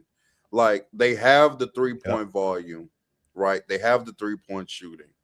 One thing that kind of Jaylen Brown is kind of their best 2-point scorer, actually. And if you trade Jaylen Brown away for Giannis, you would then be getting, possibly the best 2-point scorer in the league in Giannis Antetokounmpo, who then drives and gets downhill. That then creates hella open threes, which you want to take anyway. Like, just from a system standpoint, Jill, it just makes too much sense. And from an analytical standpoint, you're not going to get more than 2-3 other players. I'm not going to argue the point that I think that's fair, real talk, 100%. I'm not going to argue that, and I think that Giannis, just as an individual player, he makes your group better because he does so many other things. This isn't a situation where you're getting a guy on your group where he's just a bucket getter and he's a better player than somebody else. I do think that Giannis overall, Kevin Durant strike. I that's not what I meant at all, Mars. I swear. but I feel like better player doesn't always mean better team. Now, in this particular situation, with Giannis in Boston, I know how y'all dudes feel about, well, you know what? I'm going to take that back. And the reason why I'm going to take that back is because the Celtics, all they do is shoot threes and get to the rim. And Giannis is the best at getting to the rim. So, you know what? I'm going to take that back. We got the other guys to shoot threes. Giannis is getting downhill, going to the rim. You got it. No problem. I got you. And those Giannis at the 5 lineups in Boston, where he's gonna have possessions where there's nobody else in the paint. Boston has more of those possessions for an NBA team that I've ever seen in my life, to where person with the ball has to do is beat the initial defender, and there is nobody else in the paint because they are all spaced out at 3-point line. So Giannis is going to be in a position, if he plays at the 5, right, and then you have like Tatum, White, Pritchard, and whoever else out there with him. He beats his initial defender. It's going to be a dunk. There's going to be no help. Like, it just makes too much sense for Giannis in Boston from a team aspect and from a winning aspect. Yeah. I don't get the Miami appeal whatsoever. You'll be going from the Milwaukee Bucks to the Miami Bucks. You're not going to win anything in Miami. I don't get it. Unless you just want to live in Miami. That I can see. And I can tell you right now, wifey is definitely moving down to Miami. Yes, she doing that. Are y'all... Shit. Would you guys sell the farm for Giannis? Would you guys sell the farm for Giannis nowadays? No. Nope. Not the with the cuff stuff, with like that's my issue, Damian. I'm thinking about long term, like all the draft picks I got to give up. I'm thinking if I'm doing that, this thing has to work right now. Like, this thing doesn't have to work I'm with you. in 2 or 3 years. Like, basically what's going on with the Knicks, where like this is the year. If we trade for Giannis, it's win it or bust. Because I'm not. And if they lose the finals, they might be in the mix, Joe. I'd be surprised if the Knicks. I agree. Yeah. Even if they win the finals, I mean, I still think they're in the mix. They might be the reason. They might be the reason this deal doesn't happen during the finals. They might be talking to them like, yo, hang out for a second. Hang on. You know? Facts. Hey, hold on. Hey, Let me take care of this big nigga real quick, and we'll be over there to you. I'll give you Brunson for Giannis. I'll do that. I'll do that for sure. Sure. Cat as my spacing 5 with Giannis. What? Is it on my wing? Is it Tyler Kolek's turn then? Hell We don't care who run the one. Just play. Yeah, Giannis ain't shooting 37% in the finals. I'll tell you that. It don't matter. Nigga, what you talking about? Shit, tires. Hey, come on. Welcome back to the league. What you talking about, man? All right, fellas, let's go ahead and wrap the show up by getting to these super chats. Once again, salute to everybody that's in here. We got a watch party tonight for Game 4 of the NBA Finals. Be sure to become a member, join up on our Discord, and we will see you guys at the watch party. It's going to be a time to be had. Real talk. Did you hear what Ron just said? Wrap this thing up. Go ahead, Ron. I wasn't speaking from a personal experience, by the way. We've all been through this. That's what he said. We've all been through this. Being relatable. I was being relatable, right? I was trying to relate to the ones that have gotten a shot in the ass. I just, it is what it is. Though. It is what it is. All right. Not me though. I didn't think we were going to get back to this, but okay. Hold on. All right. Hold on, Ox.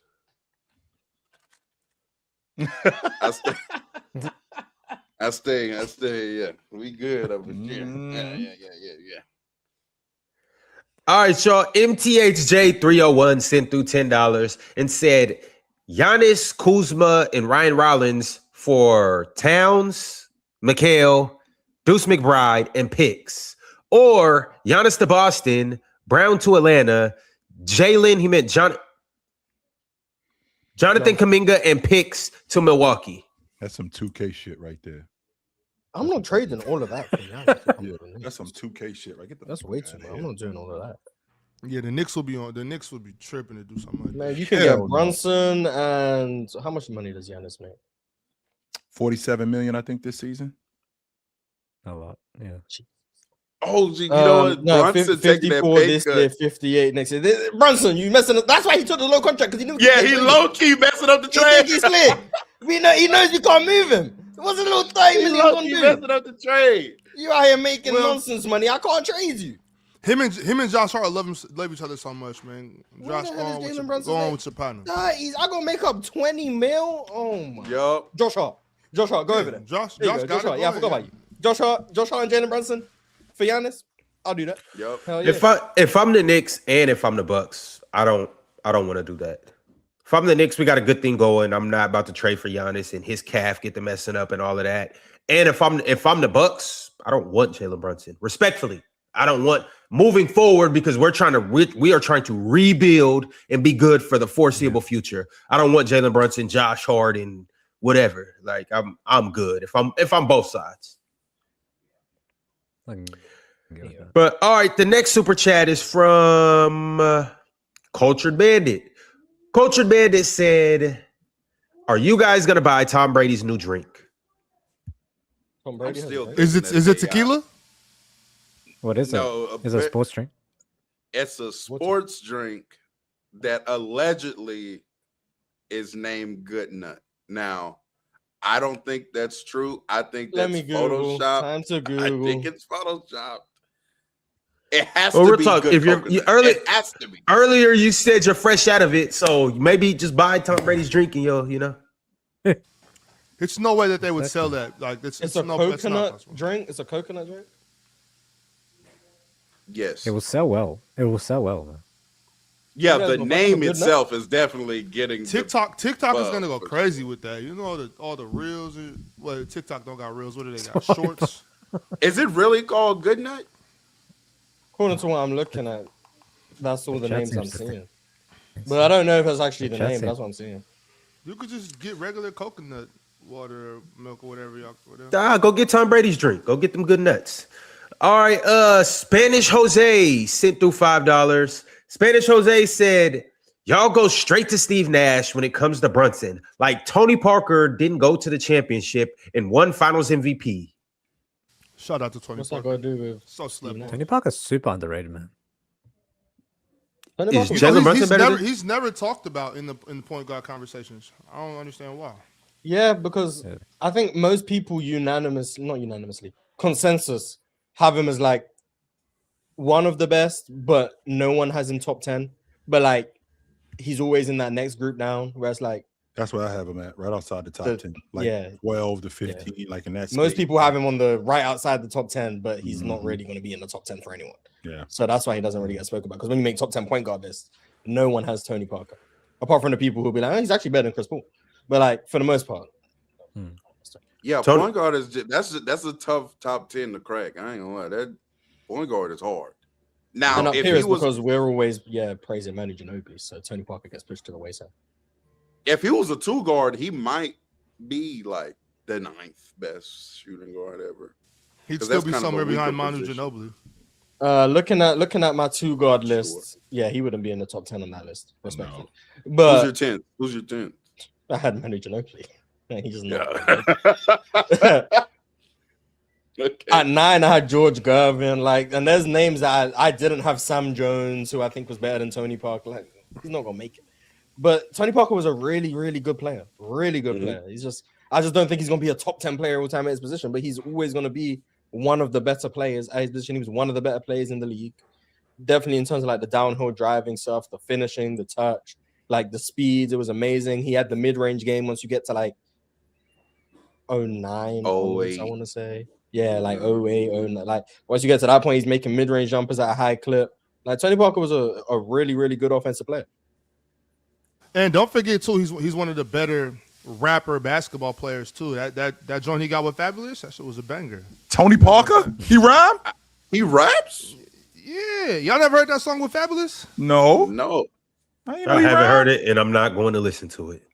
No, I'm finna listen to that now. After that, I haven't, and I'm not. I thought you like the French. Oh, And we had a discussion about Jalen Brunson and Steve Nash. What about Jalen Brunson and Tony Parker? Is that a conversation? Stephon Castle can't stay in front of Tony Parker.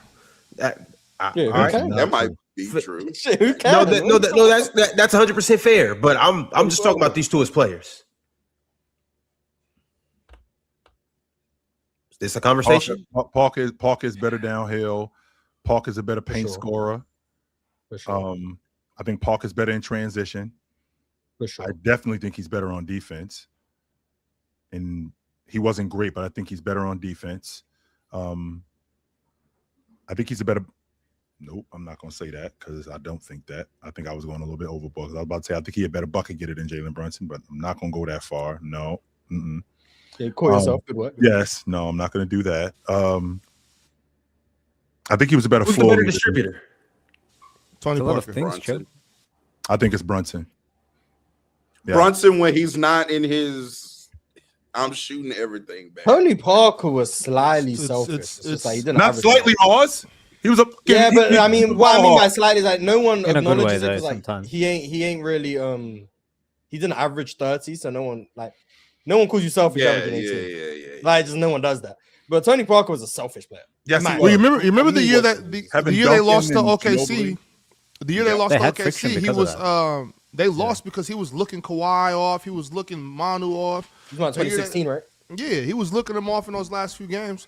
But I still think that if the Knicks had Tony Parker, now I'm not saying he's better than Brunson, but I think if the Knicks had Tony Parker, they'd be up 3-0 right now. I think Jalen Brunson's a better offensive player than Tony Parker was. That doesn't mean I think he's a better offensive player in every context and every situation against every opponent. But on average, I think Jalen Brunson's a better offensive player than Tony Parker. Now, Tony Parker, I don't think was a good defender. I think he was the Spurs' worst defender. Unless I'm forgetting someone, but I think he was their worst defender. You're not forgetting anybody. Now, Jalen Brunson is worse than him, notably worse. I was about to say, because I might be a worse defender on my crew. That doesn't mean that you better than me. Yeah. I was just worse on my Yeah, crew. for sure. Like Jalen Brunson is one of the. We didn't talk about it because we was focused on Jalen Brunson shot chucking and hogging the ball. They lost in large part because he got hunted into oblivion in game. Go after him. Absolutely. Go So after him. they got to figure that out because that's not, in my opinion, that's not sustainable for them. He finna So- get benched in a minute. I ain't gonna lie. He No, finna have do to it Yeah, enough, come honestly, sit in the down first on two the games. bench. They didn't bruh. do it enough. And the he first not two in that games. two-guard conversation. So Jordan, Bryant, Wade, Drex, Iverson, Harden, Ray, T-Mac, Reggie. Manu. Reggie, Yep, T-Mac, Manu Ginobili. George So, like, Gervin, Sam Jones. No, as well. Tony Parker's not in that conversation. Yeah, the top 10 all-time list at every position are going to be tough to crack. No. Like, you go down, it's like, oh, who do we have at 9 and 10? It's like, oh, damn, that guy's actually really good. Like, Yeah. the easiest, like, I guess, top 10 list to crack would maybe be power forwards. Because once you get near the bottom of that, you're looking at, like, Possibly, Elvin Hayes. maybe. Like, no disrespect to Yeah. Elvin Hayes, but, like, that's probably the easiest to crack. Mhm. But it's still not, there's no easy top 10 all-time list at every position to crack. It's a hard And what's thing. funny about power forward though is like they may be like worse at the bottom half, but like the top half of the power forward list is insane. Totally. Cracking that top 5, like shout out to Giannis Yeah. for like getting himself in there. Like that's a tough top 5 to crack. Like, I know Giannis, some people KG, probably don't Dirk, have Giannis top 5. Duncan, Yeah. Obviously the Malone, other 32. guys. Barkley. Malone. Yeah, like Yeah, Barkley. Yeah. You know, some people got Anthony Davis in and around there. Like, Facts. I'm a big Kevin McHale guy, and I don't have a top 5. Mhm. I'm a big Kevin McHale guy. He was amazing. Like, Yep. Yeah. if you really want to respect Bob Pettit, you know, salute to him. It's like once you get to like I think I had Ball Chris Pettit Webber on on my there. list. Yeah, I had Ball Pettit on my I list. had Bob Pettit on my list that I respect. I had him at 8. Someone can move past Chris Webber. You're right. Yeah, Chris Webber not on my list, but yeah, like if you have him at 10, it's like, yeah, Chris Webber can be surpassed. Elvin Hayes can be surpassed. Ox had Chris Webber at 7, you know, as he does. But for the most part, yeah, it's a tough list to crack. Yep. With that being said, though, like Tony Parker was good, was great. No, it was great, Ron. He just wasn't. He's not that great. Was he ever a top 3 point Respectfully. guard in the league, in your opinion? Top 3. Yeah, was he ever a top 3 point guard in the league? What's that year? He averaged Maybe like at- maybe at 24 one and 8. sta- maybe at one stage. I think Yeah, we maybe can at one argue stage. that for 07. 14, maybe? No, not 2014. 2012, maybe? Nah, it was like 08, 09. Yeah, it was earlier. Tony than Parker was that. It averaging was- 24 in 09. I'm tripping. Yeah, something like that. What about 2012? He averaged 22. I guess. I In never 2013, he had averaged TP 20 top 20 3. He averaged 28 in 2013. That's the year I was thinking about. But yeah, in 09, he averaged 22. He averaged 28. 20 and 8. 20 and 8. Oh, 20 and 8. I'm like, when did Yeah. I heard 28 too. His highest MVP finish, if you care about that, was 2012. He came 5th. That's his highest ever MVP finish.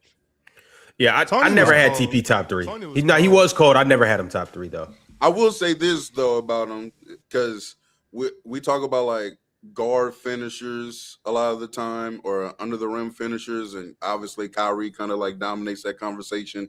People put like Curry in that conversation too, but like Tony Parker was leading the league in paint points sometimes. Like, Yeah, Tony He had the Parker, best like float. He had the as best a- float game for yeah. years. yeah, His he efficiency needs to at be the brought rim is up. ridiculous too. Yeah, he needs to be brought up in finishing and conversations. the way more. versatility. I tried to bring him up all the time. The versatility as well. Like people act like Tony Parker was just spamming floaters. Like Just a quick Mhm. question for you, Ron, and I'm gonna run some names down for you, and you just tell me yes or no. Paul, No. Russ. No. This is this is Tony Parker. I think at his height. This is in 2012. Yeah. So So we're talking about 2012. We're talking about peak Tony Parker. and I to be honest, well, I think that is probably peak Tony Parker. I think that's peak Tony All right. Parker. To be honest with you. So Paul, you said no. Russ, you don't love him. I mean, Russ, you said Was Russ better than him in 2012, bro? for Ron, yeah. Yeah, I think so. Yeah. okay. So Okay, Russ, okay. you like Russ. How about Rondo? No. How about Rose? Nah. No. And these are four guards. These are 4 guards. Irv just showed up. Dame is not here yet. Right? Irv just showed up. Dame is not here yet. How about Darren Williams? In 2012. I don't remember the exact 2012 version of Darren Williams, but them at their best, Darren Williams got him. He was a shell of himself in 2012. He wasn't. Yeah, so like Tony Parker might have been better in Yeah, 2012, but like them at their best, I He got still D. was Will. good, but I don't think that he This was. is before the point guard ascension, so he might Yeah. have been able to sneak in. Yeah, him I and was the- thinking, Mars. I was thinking we could have a conversation about him being top 3. To be honest with you, I'm taking 2012 Tony Parker over Russ. I am. I'll I take hear Tony- it. I wouldn't take him over Yeah. Chris Paul or Derrick Rose. I think I'm those not are the taking two him best over point Chris guards in the Paul. league. Nope. I'm not taking him over Chris Paul. And Ox. Is that Nets Darren Williams? Can we have a That's his first year on the Nets. I ain't mad at you, Chill. I know where I'm going, but I ain't mad at you. Tony Parker was cold. Like Tony Parker was. Tony Parker was one of them. I have a bias towards Darren Williams, so I don't think I do too. I do too. There was. I thought Darren Williams was cold as hell. We was having, and people don't want to admit this. There was a time in the late 2000s we were having a Chris Paul. Him and CP3, yeah. Yeah, him and CP3 were, yeah. We were doing that. Yep. I'm not entirely sure. I think he was better than Jason Kidd, but I'll leave that alone. Even if it was old man Jason Kidd, but it's cool. Wow.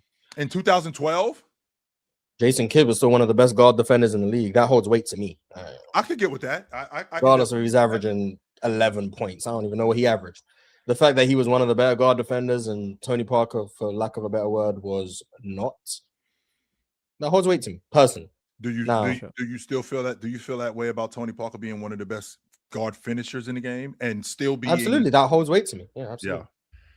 It's just I'm not saying he wasn't better than Jason Kidd. I'm not saying he wasn't. I'm just saying just because Jason Kidd was out. Let me see what Jason Kidd was averaging. If he's averaging 8 points, that was the year after 2011-12. That was the year after they just came off of winning the NBA championship. I mean, I guess I'm gonna have to just pivot off my point because it's gonna hard to be arguing that someone averaging 6 points and 5 assists is bad. But the point is, Jason Kidd was really impactful.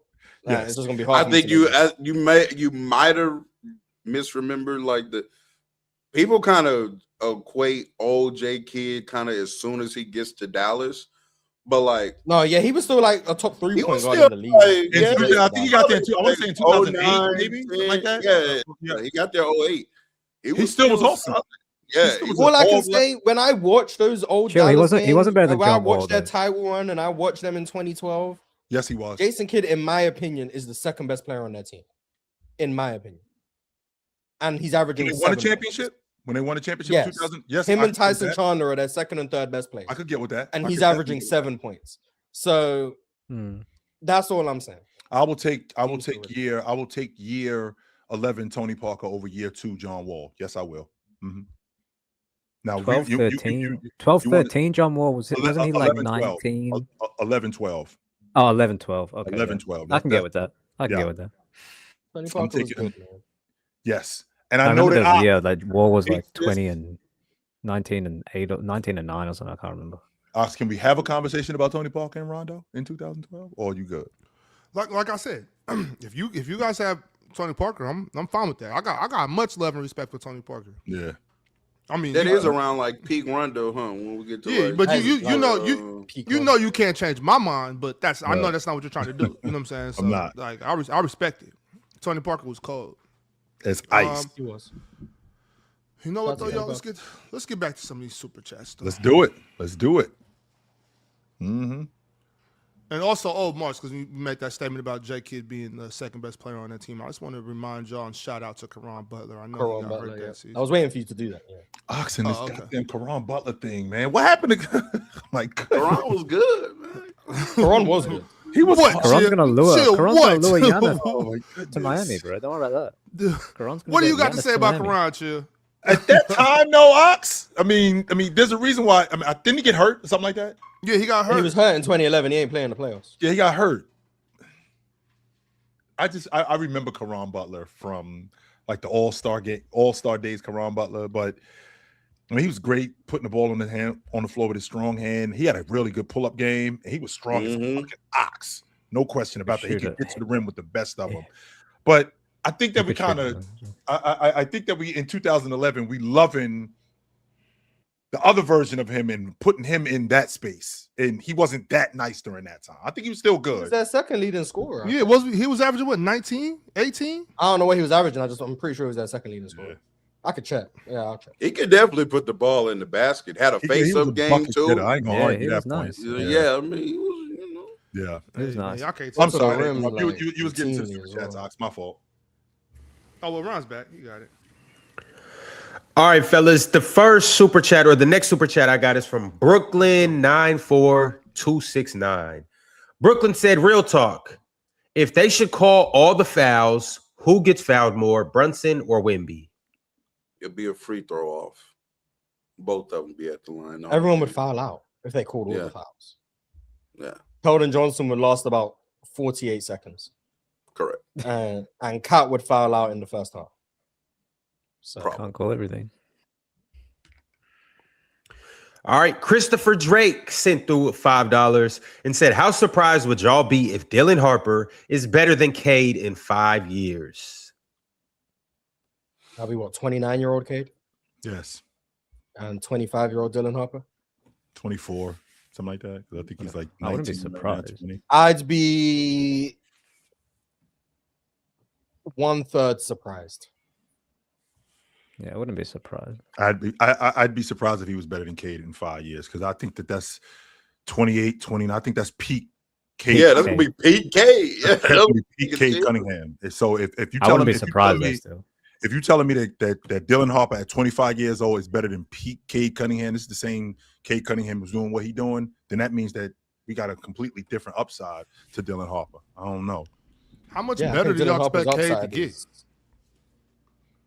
I mean, because once you kind of get to here, you kind of just like fine tuning some things really if you're Cade. So like cutting back on it's probably never going to be anything drastic now with Cade. So cutting back the turnovers shooting, a little it's bit. the efficiency. Getting incrementally better as a shooter as years progress, stuff like that. But I mean, we've laid the foundation. Like Chill be alluding to, like once you get to like what is it, Chill, year 5, we kind of know the player that you are, but you can like kind of make incremental improvements. Yeah, Harper's just starting from a really high point. I'd be partially surprised, but I also wouldn't be. I'd be about just as surprised if Harper is never as good as Cade is right now. Like it just goes either way for me. So like I'd be 1/3 surprised if he's better than Cade in 5 years. I'd also be 1/3 surprised if he's not. Like I could see it going either way. Like at the end of the day, he's got a lot of work to do, but I do see the upside. I'm not saying I guarantee he'll be better than these guys, but I see the avenues for him to get to a certain level. So what we're saying with Harper, Mars, is that at this point he's going to be a top 10 player. He's going to arguably be the best lead guard in the game, and he's going to be a top 5 league MVP finisher. So that's what we're looking at with this guy. I don't know if he'll finish top 5 in MVP because Wemby going to be taking all his votes, but that doesn't mean he's not better than Cade. You can be better than. I mean, that would mean that Dylan Harper is a top 10 player in the world because that's what that means. Yeah, I think Dylan Harper has top 10. I think Dylan Harper has top 10 player in the league potential. I think he does. And I'm with Dame. I do think he's going to be an All-Pro one day, Dame. I do think that. I think he's going to be that good. For sure. Yeah. I don't know about best point guard in the league because Shea and them might still be running around, but he's got stardom written all over him. Yeah. But is this Dylan Harper better than Cade coming in? Yes. I think as a rookie. Yes. I mean, if they were in the same draft, I would draft Cade before I drafted Harper. The reason why Ron's saying that is because Dylan Harper is on a much better San Antonio team. And that's right, Chill. You're right. But I can only judge it based on what I'm seeing. I'm seeing. Harper would have better numbers on a bad team though as well, to be fair to him. I mean, he would have better numbers, but yeah. If they were in the same draft, I would draft Cade. I'm taking Cade too. I am. Cade got hurt as well. I was higher on Cade as a prospect than I was Dylan Harper. But Dylan Harper pleasantly surprised me with how good he was defensively as a rookie. I didn't expect this. So salute to him. Rookie Cade would definitely be better in his approach of finding opportunities to make life easier for Wemby than what Dylan Harper is doing. You fight that, Ron? For sure. He's a better playmaker than Dylan Harper is. Yeah. I think that's actually one of Dylan Harper's biggest flaws, but he's a better point guard, but in term as a rookie, could Cade defend like this? I don't think so. He wasn't this good on defense. Yeah, he wasn't this good defensively. You can say situation and whatnot, but he wasn't. And also too, as a rookie, I don't think he was a better scorer than what Dylan Harper is right now. And like we're not even really getting to see Dylan Harper in his full element. I do think if you're going to just PRA it, which is what happens to rookies, Dylan Harper is entirely capable of averaging 17, 5, and 5 as a rookie if he was. For sure. And that's what Cade averaged. So like he's entirely capable of doing that. And again, rookie of the year type praise because he's averaging 17, 5, and 5. Like he's capable of that. But does that make him a better player? I don't necessarily think so. I think it's always good for a rookie to go into a winning context, especially if you're good enough to play, because then you develop the little things instead of being tasked with a large burden where you end up neglecting the little things because you're over leveraged as a rookie. And then when your team gets better around you, you don't impact the game on the margins the way the guys who developed in winning situations did, which is another reason why I'm really high on Dylan Harper's potential projection, because he does so many of the non-box score stuff already. if he manages to keep that while developing his star stuff, you end up with like this all-around impact monster. And it's like, wow. That though, typically, he may be another, outside of the box or whatever, but typically, once a That player tends to starts dissipate once you stop yeah, doing I mean, it. You that's what I'm stop saying. Like, doing that's it. why I'm not betting on it. Like, Yeah. it's entirely likely the defensive motor regresses, the motor on the glass regresses as he takes on a larger offensive burden. And we also still got to see what the jump shot looks like and how like the intermediate, like there's a lot of holes in his game that need to be addressed. I just see the upside of it. So we'll see how it goes. I gotta run. Yeah, I'll see you tomorrow. Dame Dash later. All right, Dame.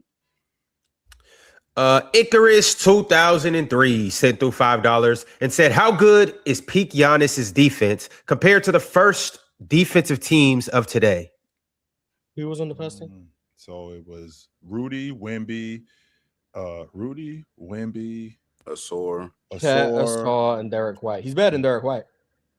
for sure. Give me him over Chet too. At that point, I ain't gonna lie. Giannis on defense. He's not better than Vic. Yeah. Peak Giannis. I think peak Giannis and Rudy, I think we can have a conversation. He's better than Derek White. I think he's better than Asor too. I just don't even bring up Asor with Mars because he's, he just gets so disappointed. So I don't say anything. Mm-hmm. Peak Giannis on defense. He's better than Derek White. All right, we got to do. He's more. Yeah, he better. Yes, he is. He better. Once we get to a playoff setting, give me peak Giannis defensively. Better rim protector. 1,000 times. I think Chet's been an amazing defender in the playoffs. And so is Giannis. I'm not saying he hasn't, but using like the playoff setting things, like Chet get a rebound. I've seen one mid defensive series from Chet. Was Chet better? Who better on the glass, Moss? Just overall. Giannis clears. Giannis a way better rebounder. Chet's probably biggest weakness as a defender is probably his rebound. I like to think that that's a big deal. I think Giannis is great as a rim protector too. Yeah, he's not as good as Chet in my opinion, but I also trust Chet to be my 5 for longer spurts than I do Giannis. Not saying he can't do it. Just saying I trust Chet to be my 5 more. I think he's a better pick and roll defender. I think Giannis is, especially when Giannis motor was revving. So we're talking about 2020. It's humming, Moss. That thing is running. What he did as a roamer, like, I don't think Chet can replicate that in terms of like the mobility, ground coverage. I don't think he can do that. Giannis transition defense as well. I don't think he was better in drop than Chet. Giannis was the best transition defender in the league. That does go a long way. He might be better than Chet. Yeah, he might. The reason why I like him over Chet in drop is because of his recovery. That's why I like him over Chet. Yeah, that block on Ayton, I don't think Chet can do that. He might. Yeah, Giannis might be a better defender than Chet. He might be. I'm not sold, but he might be. Okay. As you were saying, Ron. All right, Jason Grills has another comparison for us. Jason said Scottie Barnes or Scottie Pippen or Jason Tatum, who's better? I already gave y'all my rendition. I said Scottie Pippen would be better today. To me, they're kind of the same tree. I like different, of course, but like kind of the same tree. Do we live in the same neighborhood? Real talk, we just live in different houses? Yeah. They're like, yeah. Okay. I would throw Scottie Barnes too into like this archetype of player. The versatile dual wing with scoring limitations. Yeah. I can agree with it, real talk, as far as Scottie and Jason Tatum, both being the second best player on their teams. Yeah, I can see it. Of course. Definitely agree with that. Facts. But I'm lying because I don't believe that. I don't think Scottie was the second best player. You believe this? Because I don't. I'm not sure of that. That right there. What Wemby will never be close to 2016, Steph. I mean, so if I got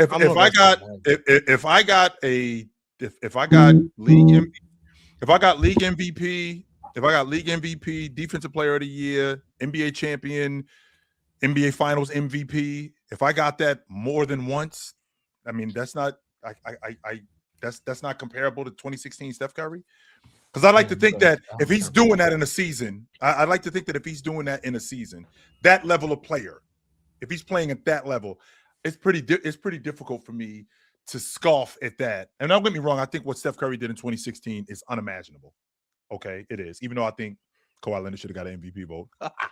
But with that being said, with that being said, the way Wemby affects the game, I mean, I don't think it's ridiculous to think that he can match an all-time great season, that level of play. I think he could do something like that. I think it's possible.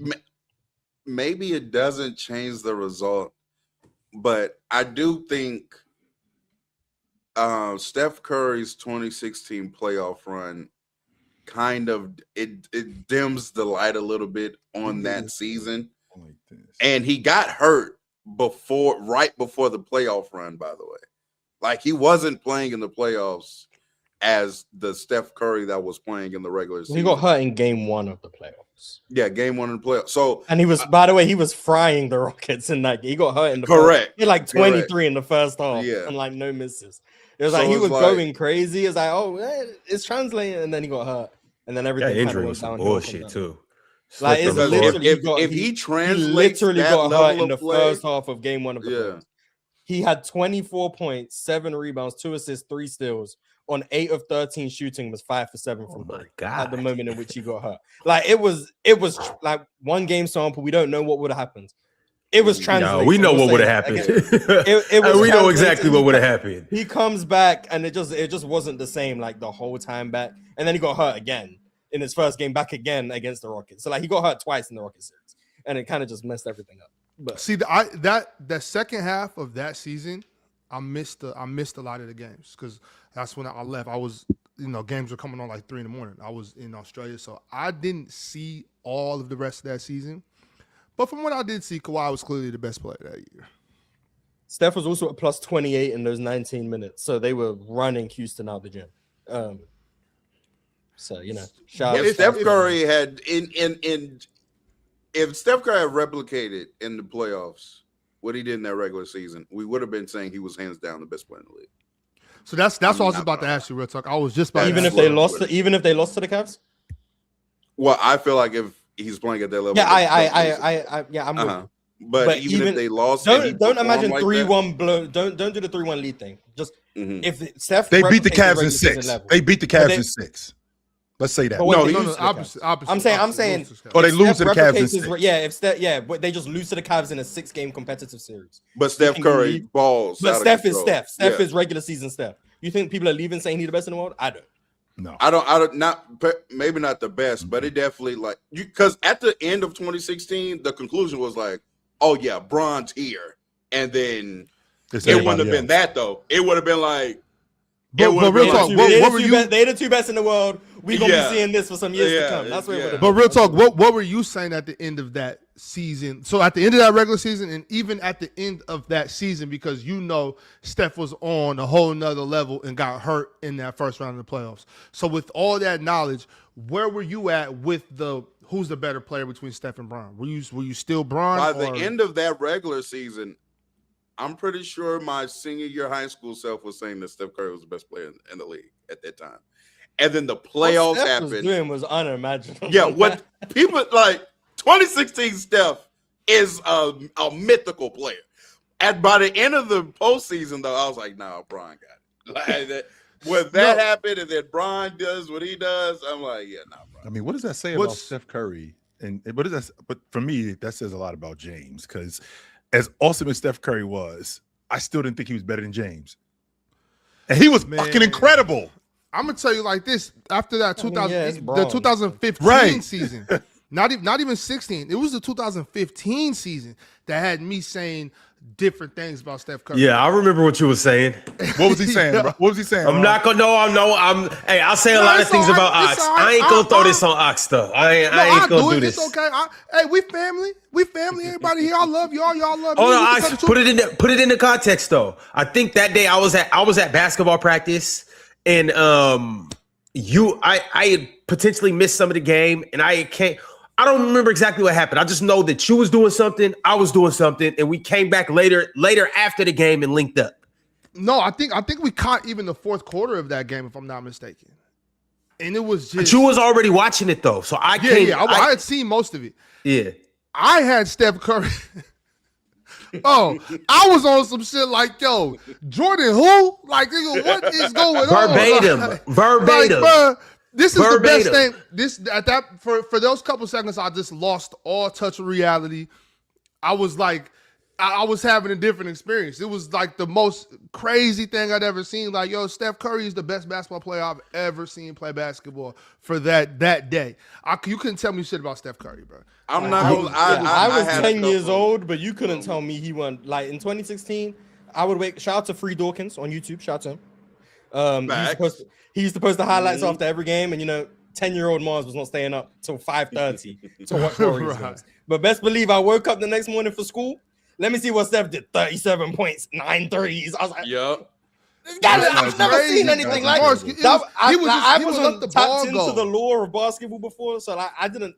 Steph was like my introduction. So like in my mind, I was like, That's it a great can't get better than introduction, this. bro. That's Yeah, a I great was like, introduction. you can't tell me someone played this sport better than he does. He's just throwing the ball up and it's going in, and I'm watching highlights every time. So it's going in It's every crazy. time in my It's mind. crazy. Like he It's just crazy. doesn't. No, miss. more. I don't know if I know every basketball time- reference to check the percentage. He just didn't miss. Like, every the best time the player ball left his hands, that shit was going. It's ridiculous. I don't know what All y'all right, chill. do. All right, Jill. So, But Yeah, that was beautiful, bro. He was by far and away the best show in basketball that year. It was an experience watching Steph Curry. If you weren't old enough to really be there to experience the 2016 season, I feel sorry for you as a basketball fan. 16 or 15? 16. the 15, 16, the 73 win season. Okay. Yeah, the 73 I'm win season. I'm yeah. talking about the season before that, but Oh no, the he was se- hooping the- then too. Yeah. But 16 was like, I mean, he got back-to-back because then MVPs. that's when he's out there. Like I remember when they started the season with like 24-0 or some silly shit like that. So, And he had like he's- 50 against New Orleans on like opening night or something. It was Yup, like, yup. I don't 50 know what against he New gonna do in Orleans. You have the Washington performance. You have that game in OKC, which is one of the greatest regular season games of all time. Hell yeah. Oh, 100%. Of all time. So, like, if you missed 2016, That's a great Steph Curry, rewatch. Shout out to Iguodala hitting them free throws that allowed the game to go to overtime so Steph can make that shot. Facts. Shout out to you, Iggy. Facts. Yeah, I man, ain't shout out to gonna Andre Iguodala just in general. That whole time, man. That boy, That's game on the line. You know who we want. bruh, Andre was on some other shit. Sean Livingston was on some other shit. That Steph a was squad, different, man. I ain't gonna lie. I actually really, really loved that team until 2017. Before that, though, I was like, yo, this, dude, It's I actually like that. amazing That that the was Cavs wild. beat that team. Like, shout out to the Cavs. Yeah. Shout out to Kyrie and What LeBron and Yeah. Kyrie did was incredible. I've never that seen Kyrie anything game like 5, that.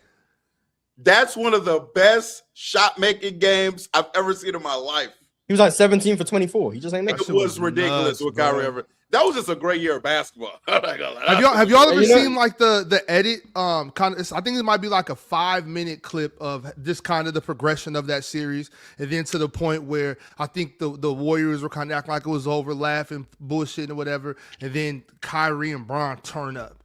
Like that whole edit, that shit gives me chills, bro. When you watch the shots they were making, the dominance. But that shit gives me chills. I've never. There is no Jalen Brunson. there's no basketball video that gives me chills the way that one does. Like that's my favorite. That might be my favorite piece of basketball content. Is that run the way they turned up on them boys? I also want to shout out unsung hero Game 6 Tristan Thompson. He was hooping. Yeah, like 15 and 15 in that game. Shout out to Tristan Thompson. He was going crazy. So shout out to him. Everyone on the Cavs really like did their part. And then Harrison Barnes. Shout out to you for playing for the Cavs that series. Facts. Mars, what was the name of that? The center that the Cavs used to have, the one that got the contract based off that series. Mozgov. Yeah, Mozgov? bro. Timothy That was Mozgov. funny too. When he had that Shout out one to game. Mozgov, man. He wasn't playing in this series, but shout out to Mozgov the year before. Did what he needed to in game 4. Braun let him down, playing trash. Sold the team. Bron let him Got down. 80 million off of that. In game 4, he did. There's not many things I agree with Skip Bayless on. They were up 2-1, and Bron had his worst game of the series in game 4. If Bron plays well in game 4, they could have gone up 3-1. I wholeheartedly believe that. Now, that doesn't mean I blame him for them losing the series, but they absolutely could have won game 4 if Bron didn't stink out. Absolutely. I have a theory, guys. I want y'all to let me know what y'all think of this theory. I'm all I think the upper echelon players have basically the same amount of allotted, like, great, same number of great games that they play in a basketball season, including the playoffs. But I do think that for some, they have to reach that level more often in the regular season, and then they run out of those type of performances once they get to the playoffs. Whereas I think some players have a better team, so they don't have to play like that yet in the regular season, and then they can have those type of performances more often in the regular season. Yeah, you're just explaining coasting through the regular season. Yeah. No, but I'm saying, but I think, like, you'll love this. A player like James Harden, right? Yeah, and that's who I thought. James Harden has to go out there and get 40, like 50 just so they times, can get the seeding to just be so in the they can get to the playoffs. That's why Bron in 2018 was so special, because he had to do it the whole year. Yeah. Whereas in that's so in crazy. 2017, it was like, man, Bron, chill out in the regular season. We gonna be the 1 seed regardless of what we do. And then playoffs come around, Bron level it up. And then you got some guys who, like, their team is good enough to make the playoffs if you don't go all out, but they're still young enough to where they can exert all this energy in the regular season. And that's where you get, like, the best case scenario where you get, like, the transcendent records plus the all-time great performance. That's where you get, like, a 2016 Steph season, like a 2020 Giannis season, where, like, guys' motor is revving high, but their team is also good. So you're able to just maximize wins and impact all simultaneously. And then, unfortunately for both of those guys, they got hurt in the playoffs, so things didn't go the way they wanted. But maybe you could argue that's because they exerted too much in the regular season. I don't know about that, because Steph just slipped and Giannis ended up rolling his ankle. But it's rare that you get maximum effort for a full season. But like 09 Bron is another example, maximum effort for a full year. And you see like one of the best seasons ever. That's always my favorite years. Like Shaq gave you one of those seasons, 2000s. The only year where I would say Shaq was maximally putting an effort in shape for a full year. And it's, in my opinion, one of the best seasons to ever be played. So real talk, when you get those years, it's nice. I don't think your theory is necessarily off or anything like that. But I do think that something a lot of us don't realize is that these basketball players are actually human, right? Mm-hmm. And they have emotions, they have feelings, they have anxieties, all those type of things. And some people just aren't built for that shit. You know what I'm saying? Like that's also true. You could be a super good basketball player and you really just are not built for that spotlight. You're not built for the bright lights. And sometimes niggas really just suck. You know what I mean? And then it's like there's levels to this shit. Like you got dudes that when it comes to playoff time, they can't show up. And you got some dudes that are just animals. And it's like, nah, this is Jimmy Butler's. This is when I turn up. So I had to realize that about myself, like, because sometimes some players you get to a big moment and you kind of like you cower. You know what I'm saying? Like you kind of shy away from that. But then you have others, and I think this is where I was. I would be like too amped. Mm-hmm. I'm like, I'm trying to do too much because it's like, oh no, I'm finna go out here and really play. You have to find a good, healthy medium mentally. I think that was kind of like Russ kind of struggled with that to me, in my opinion, and even Kobe. Like Kobe could like amp himself up, and I think sometimes he would get too caught up into the game. You kind of have to find a level head. But that just comes with the more and more you put in situations, big situations, the more comfortable you can get in them. Yeah. It's all about approach. Absolutely. One of the hardest things in sports, Ox, hitting 2 free throws that you need in a big game. Yeah, you could have stopped at hitting 2 free throws for Ox. Well, But bro, my heart had never beat as fast. And I was at the line, Mars, down 1. We in Vegas at a tournament. I'm at the line. Got fouled at the buzzer.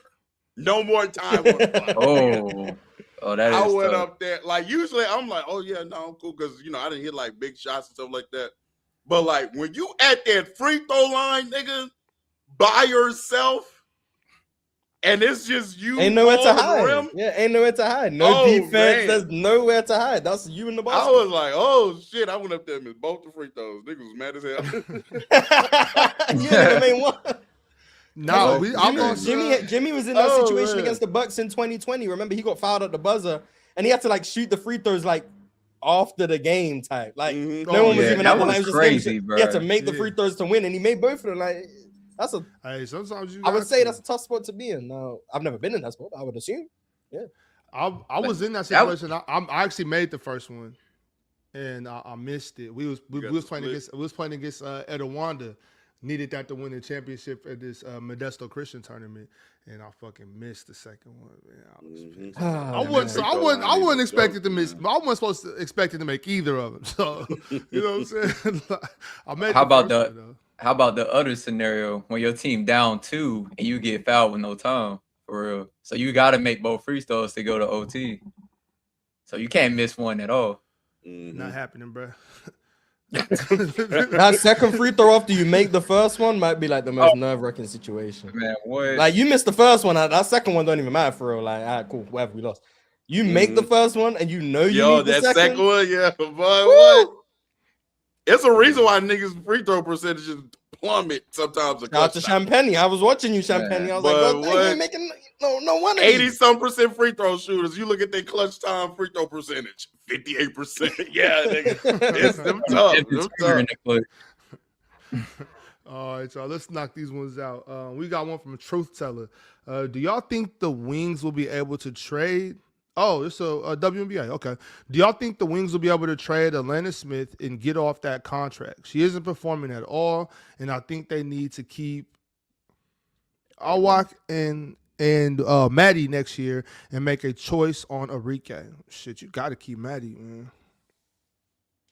I mean, I heard on the commentary that apparently the face mask been bothering her. So, you know. Maybe that's the thing. I've never played in any sport with a face mask, but I've heard that it's been bothering her and she doesn't like it. So if you want to be optimistic.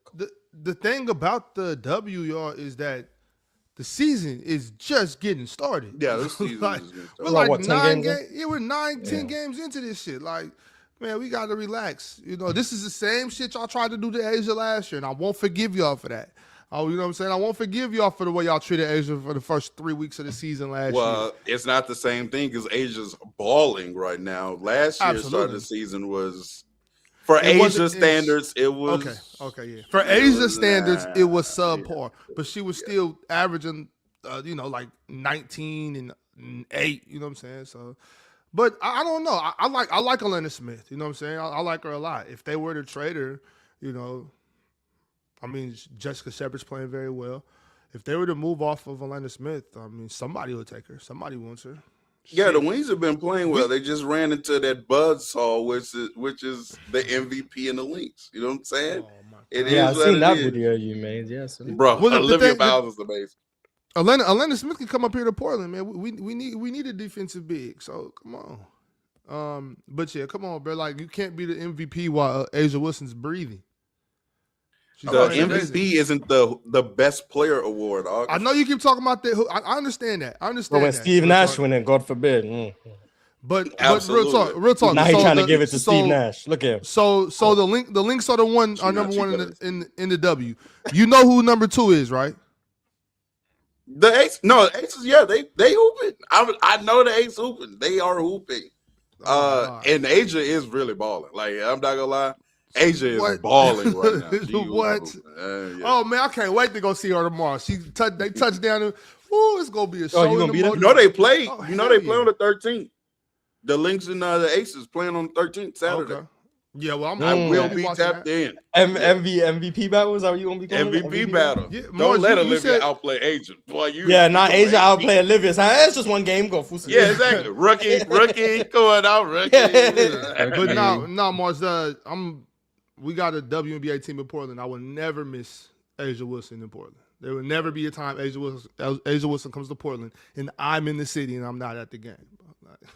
No possible way. She's the best player to ever breathe, and you don't miss those opportunities, y'all. Who we got? Oh, Delsky. Since Ron don't care about ethics, I want to be the only chatter. Make the chat price 100,000 and I will buy it. Fuck the rest of y'all, PC community. Yeah, I'll take it. Shit. One child, 100. Shit, yeah.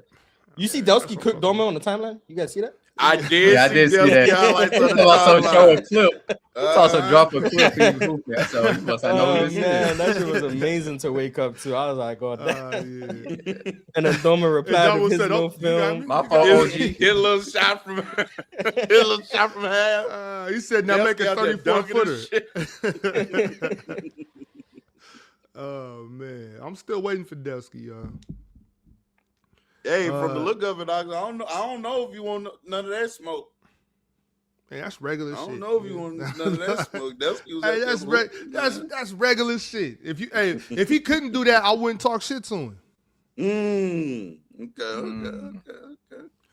Tupac West Side, off topic, but am I the only one who thinks love and basketball is kind of overrated? That relationship seemed pretty toxic in my opinion. Didn't age well. Like the movie didn't age well? Not super, but it was a little. There's no way he's low. saying the movie didn't age well because that's just objective. First of all, the movie that's one of the greatest movies of all time. The relationship was toxic, yes, it was. As but they hell, were young, yes. young love. You know what I'm saying? Mhm. But come on, bro, that movie was the shit. Yeah, He said, and he said, annihilate them. he said, I took that hoe to Burger King. And respectfully though, what Holy Ghost got in her system and said, "Hey, you know what? Let me try to play him 1v1." Love. That's called win. love. MTL. Love got in her system. See, That I was always say, wild, man, though. it's better to have loved and lost to have never loved at all. Loved at And don't all. don't let her just walk He away. lost that day. Man, strap up. Man, what you got? Fact. But he ain't had to dunk on her like that though. That was Yes, he kinda did. crazy. Because you know why? Because he knew he was gonna fuck with her. Yeah, just he because knew he was the way gonna she let her win. approached it. Yeah. The way she approached it, like play me for it, he was like, I do love you. That's right.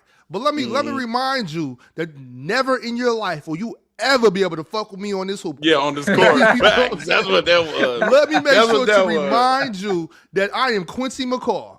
You know what I'm saying? Like, don't play with me. funny. But I love you. We go in, and Tyra could kick rocks. You know what I'm saying? So that movie was. Oh, great. yeah, there Who was sent- Tyra. He had got Yeah. Tyra. Yeah. Wait, I forgot who sent that super chat. Do y'all remember? forgot the name. forgot. 'Cause I'm trying Was to. it I'm Tupac finna West ban. Side? Yeah, Oh, it was Tupac. Oh, never mind. Okay, I can't ban him. My bad. Shout out to you, Tupac. You always here. You holding it down. If it would have been like if that would have been Alan Orr, well, now I like Alan Orr now.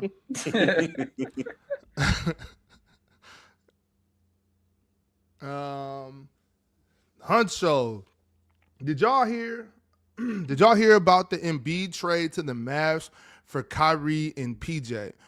Or hear Steph recruiting Bron and the Golden State trading Butler and a pick for AD? You making shit up? It's a lot of shit just floating around. I see things on timelines Twitter, right but now. I I've seen ignore all most of that. trade stuff. Yeah, I but ignore most yeah. trade stuff I see. They just be saying nonsense. You guys see the footage of Kyrie hooping? Oh, I he did. was cooking, buddy. All them kids I see him going against, he was. Was it cooking them. Quincy AC he was firing?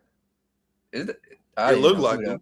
It looked like it. Nah, first I was like, shit, is that Dell? But I was like, nah, come on. I was like, oh shit, Quincy AC. Nah, man. Yeah, Here, man. my But see, James remember Harden. we talked about this earlier. Like we all knew Kyrie could have played. He could have came back and played at some point this year. He just was Yeah, they just like, weren't playing for now. yeah, Mhm. it wasn't. There was Been no out for point. a year and damn near a year and a half now. Yeah, with the he been out for a minute. Yeah. Yeah, So it's I'm gonna be a year and actually a half glad when he he come took back it. next year. Yeah, I'm glad he took all that extra time, man. Kyrie looked good, man.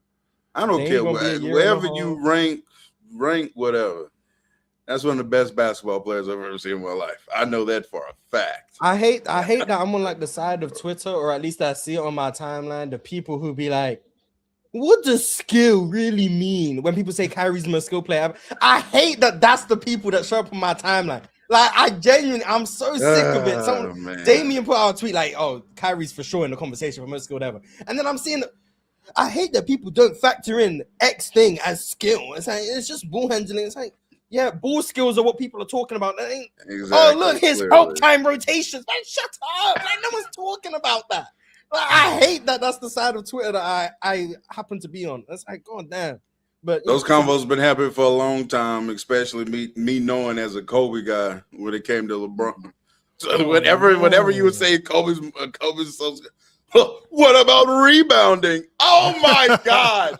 Shut up! Nobody's talking about rebounding. That shit just make me sick. I'm gonna tell y'all the setting. Truth. Like, I'm gonna tell you the God's honest truth. I liked people so much more before I started doing this shit. Like I actually liked people so much more. What's up, MTL? Go ahead. I was about to say, I feel like getting on my chill real quick. Hey, FIFA, what's up with the hate, gang? What I did to you? I know I address people in here. I address you every time. You just got checked. That's a PCL champ. Better put some respect. Yeah. There's only two people up here who've won the PCL. Oh, shut up again. Be quiet. Next super chat. One person been in 2 finals though. Kind of. He praising it, man. You got Jerry West out here, man. What the fuck? Hey man, Jerry's Baylor, like great. Jerry's still an all-time great. I'm man, always John there. Stockton out here making the finals. There. I'm always there, baby. Shout out to you, man. Super Me Up. Is soccer the only sport in which the World Cup matters to their legacy? I wouldn't know. I don't know, bro. Well, I mean, the World Championships in athletics matters for people.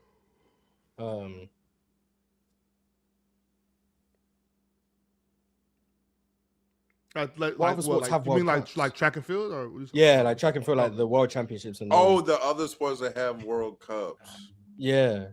Okay. I've never been privy to rugby legacy talk, so I can't tell you. Yeah. But I'd assume like cricket and rugby, I'd assume. Yeah. That's shout out to Pirates spawning out of nowhere to say rugby. Yeah, I'd assume cricket and rugby World Cups would matter, but like basketball and whatnot, yeah, that doesn't. Josh Williams ain't lying. That female pro rugby, that shit is lit. That shit is crazy. But yeah, I'm not tapped into enough sports to know what matters. Rugby is what? Is that that's the football with no pads? Basically, yeah, sure, yeah. Yeah, them niggas crazy as hell. I don't know what's wrong with them niggas. You gotta be a bit mentally. You gotta be a bit mentally deranged. Running into each other full speed with no pads on. That's insane. I mean, yeah, I tried to play rugby one time. Knew that shit went for me. Yeah. Hey, but have y'all ever played lacrosse though? I played it. Yeah, I had no idea what was going on. I was out there though. Yeah, lacrosse is fire. Yeah, just started getting popular when I was in school. Oh, okay. G-Real says, I don't see how Wemby is more impactful than Hakeem when he's not a better scorer or defender than P. Hakeem. Y'all know one was the one who said it. Man, y'all know. I'm glad Ron's not in here. I'm so glad Ron not in here. He's not ready to hear my Wemby takes. He's not ready. Oh, you're a hater? Wow. I'm getting closer on that side. I'm getting closer on that side, Martha. I'm not gonna lie. I stay quiet on my Wemby opinions. I just leave him alone. I'm just let the season unfold. Let the offseason unfold. Man. Shout out to Wemby, man. You good at basketball. I'm about to start being like how they be with MJ talking about LeBron. I see it now. I see why they were so mad. You just don't. Oh yeah, LeBron fans are most definitely finna start getting in the MJ fans. I know they were mad as hell when the Spurs won the game. Now they can't push the 07 shit. And that he y'all saw that post? Yeah, y'all saw that. Fuck. They praying on his downfall so bad. Oh man. Man, let the Spurs fuck around, come back. Oh my, they gonna be sick. Bro, they had a post that was like, "Smile if you won a game in the finals." Like your first time going there. That joke was funny. That's crazy. Man. Kendall Wallace. I have someone trying to convince me that this season Steph is better than this season Brunson. Shake my head. I mean, I'm not the person trying to convince him, but I am also a person who believes that Steph is still better than Brunson. So, Brunson, you let me down. Y'all told me Brunson. What happened to the everybody's better than Brunson till it's time to be better than Brunson? They told me I was tripping. Well, I've never subscribed to that. I was about to Yeah, say, I heard Chill even come up here saying it too. I said, Chill. Y'all think he about to go out there and look better than SGA? He ain't did that all season, but all of a sudden in the finals, he was going to just shoot so much better than SGA. Like, it wouldn't be the I first think time. Steph's better than SGA. Brunson on both sides of the ball, to be honest. So, We got a couple members chats, and I'm gonna go ahead and read them. Let's just blast through these real quick. Drew knows ball. If Wemby wins Game 4, I'm pushing nasty narratives. You mean if the Spurs win Game, right? that's what he means. Yeah. But once again, Wemby if is the the Knicks win, it's Spurs in right, 7. right. If the Knicks win, it's Spurs in 7. If the Spurs win, it's Knicks in 6. So we'll see where we're going tomorrow. Hey, no longer Gape is back. Been a member for 21 months. Can't wait for the 41.5 assist game from Jalen Brunson. I do feel like with like one of these games, he's gonna be making these tough shots, and it's gonna be crazy. It might He's be a tonight, tough shot maker. Fred Vincent fan. Real talk is right. Damn, rookie of the year, Olivia coming for that MVP. Yeah, damn near rookie of the year. Well, we already got that wrapped up. We finna be the most valuable player. Already. Was it true? Was it true what someone told me that the Lynx got the number 2 pick because the Chicago Sky traded from 8 to 7 in the draft? So that's how they ended up giving up the pick. I believe it was a big something happened with the whole thing. I can't remember. I know the storm in the Sparks were all like the what do you call it? Picks got altered last year. I don't know why it happened. If that's true, that's one of the worst trades in WNBA history. I don't know any other trades that have happened. That has to be one of the worst trades in WNBA history. There's also malpractice from the Wings just drafting a girlfriend. They really could have had a Paige Olivia Miles back. AZ is a good basketball player. Yeah, I will say she has been not good. Generational. There's levels to this. She has been good. Paige at your 2 and Olivia at your 1. We all know why AZ went. We all know why AZ went first. But they said she got drafted because of who she is as a person, a basketball player. That's what they said. Right. Okay. Let's Sure. Like real talk said, we know what. Never mind. I don't want to get in trouble. Anyway, Joseph Washington. Mark Davis is replay official tonight. I've heard that name. I'm gonna have to look up his face. I don't know referees by. I thought that was the dude that passed away. Oh yeah, I know Mark Davis. I recognize him. All right, y'all. Well, that's the super chats. Make sure y'all watch the game tonight. Peace. Yes, sir. Merry Christmas. Yes, sir. Eve.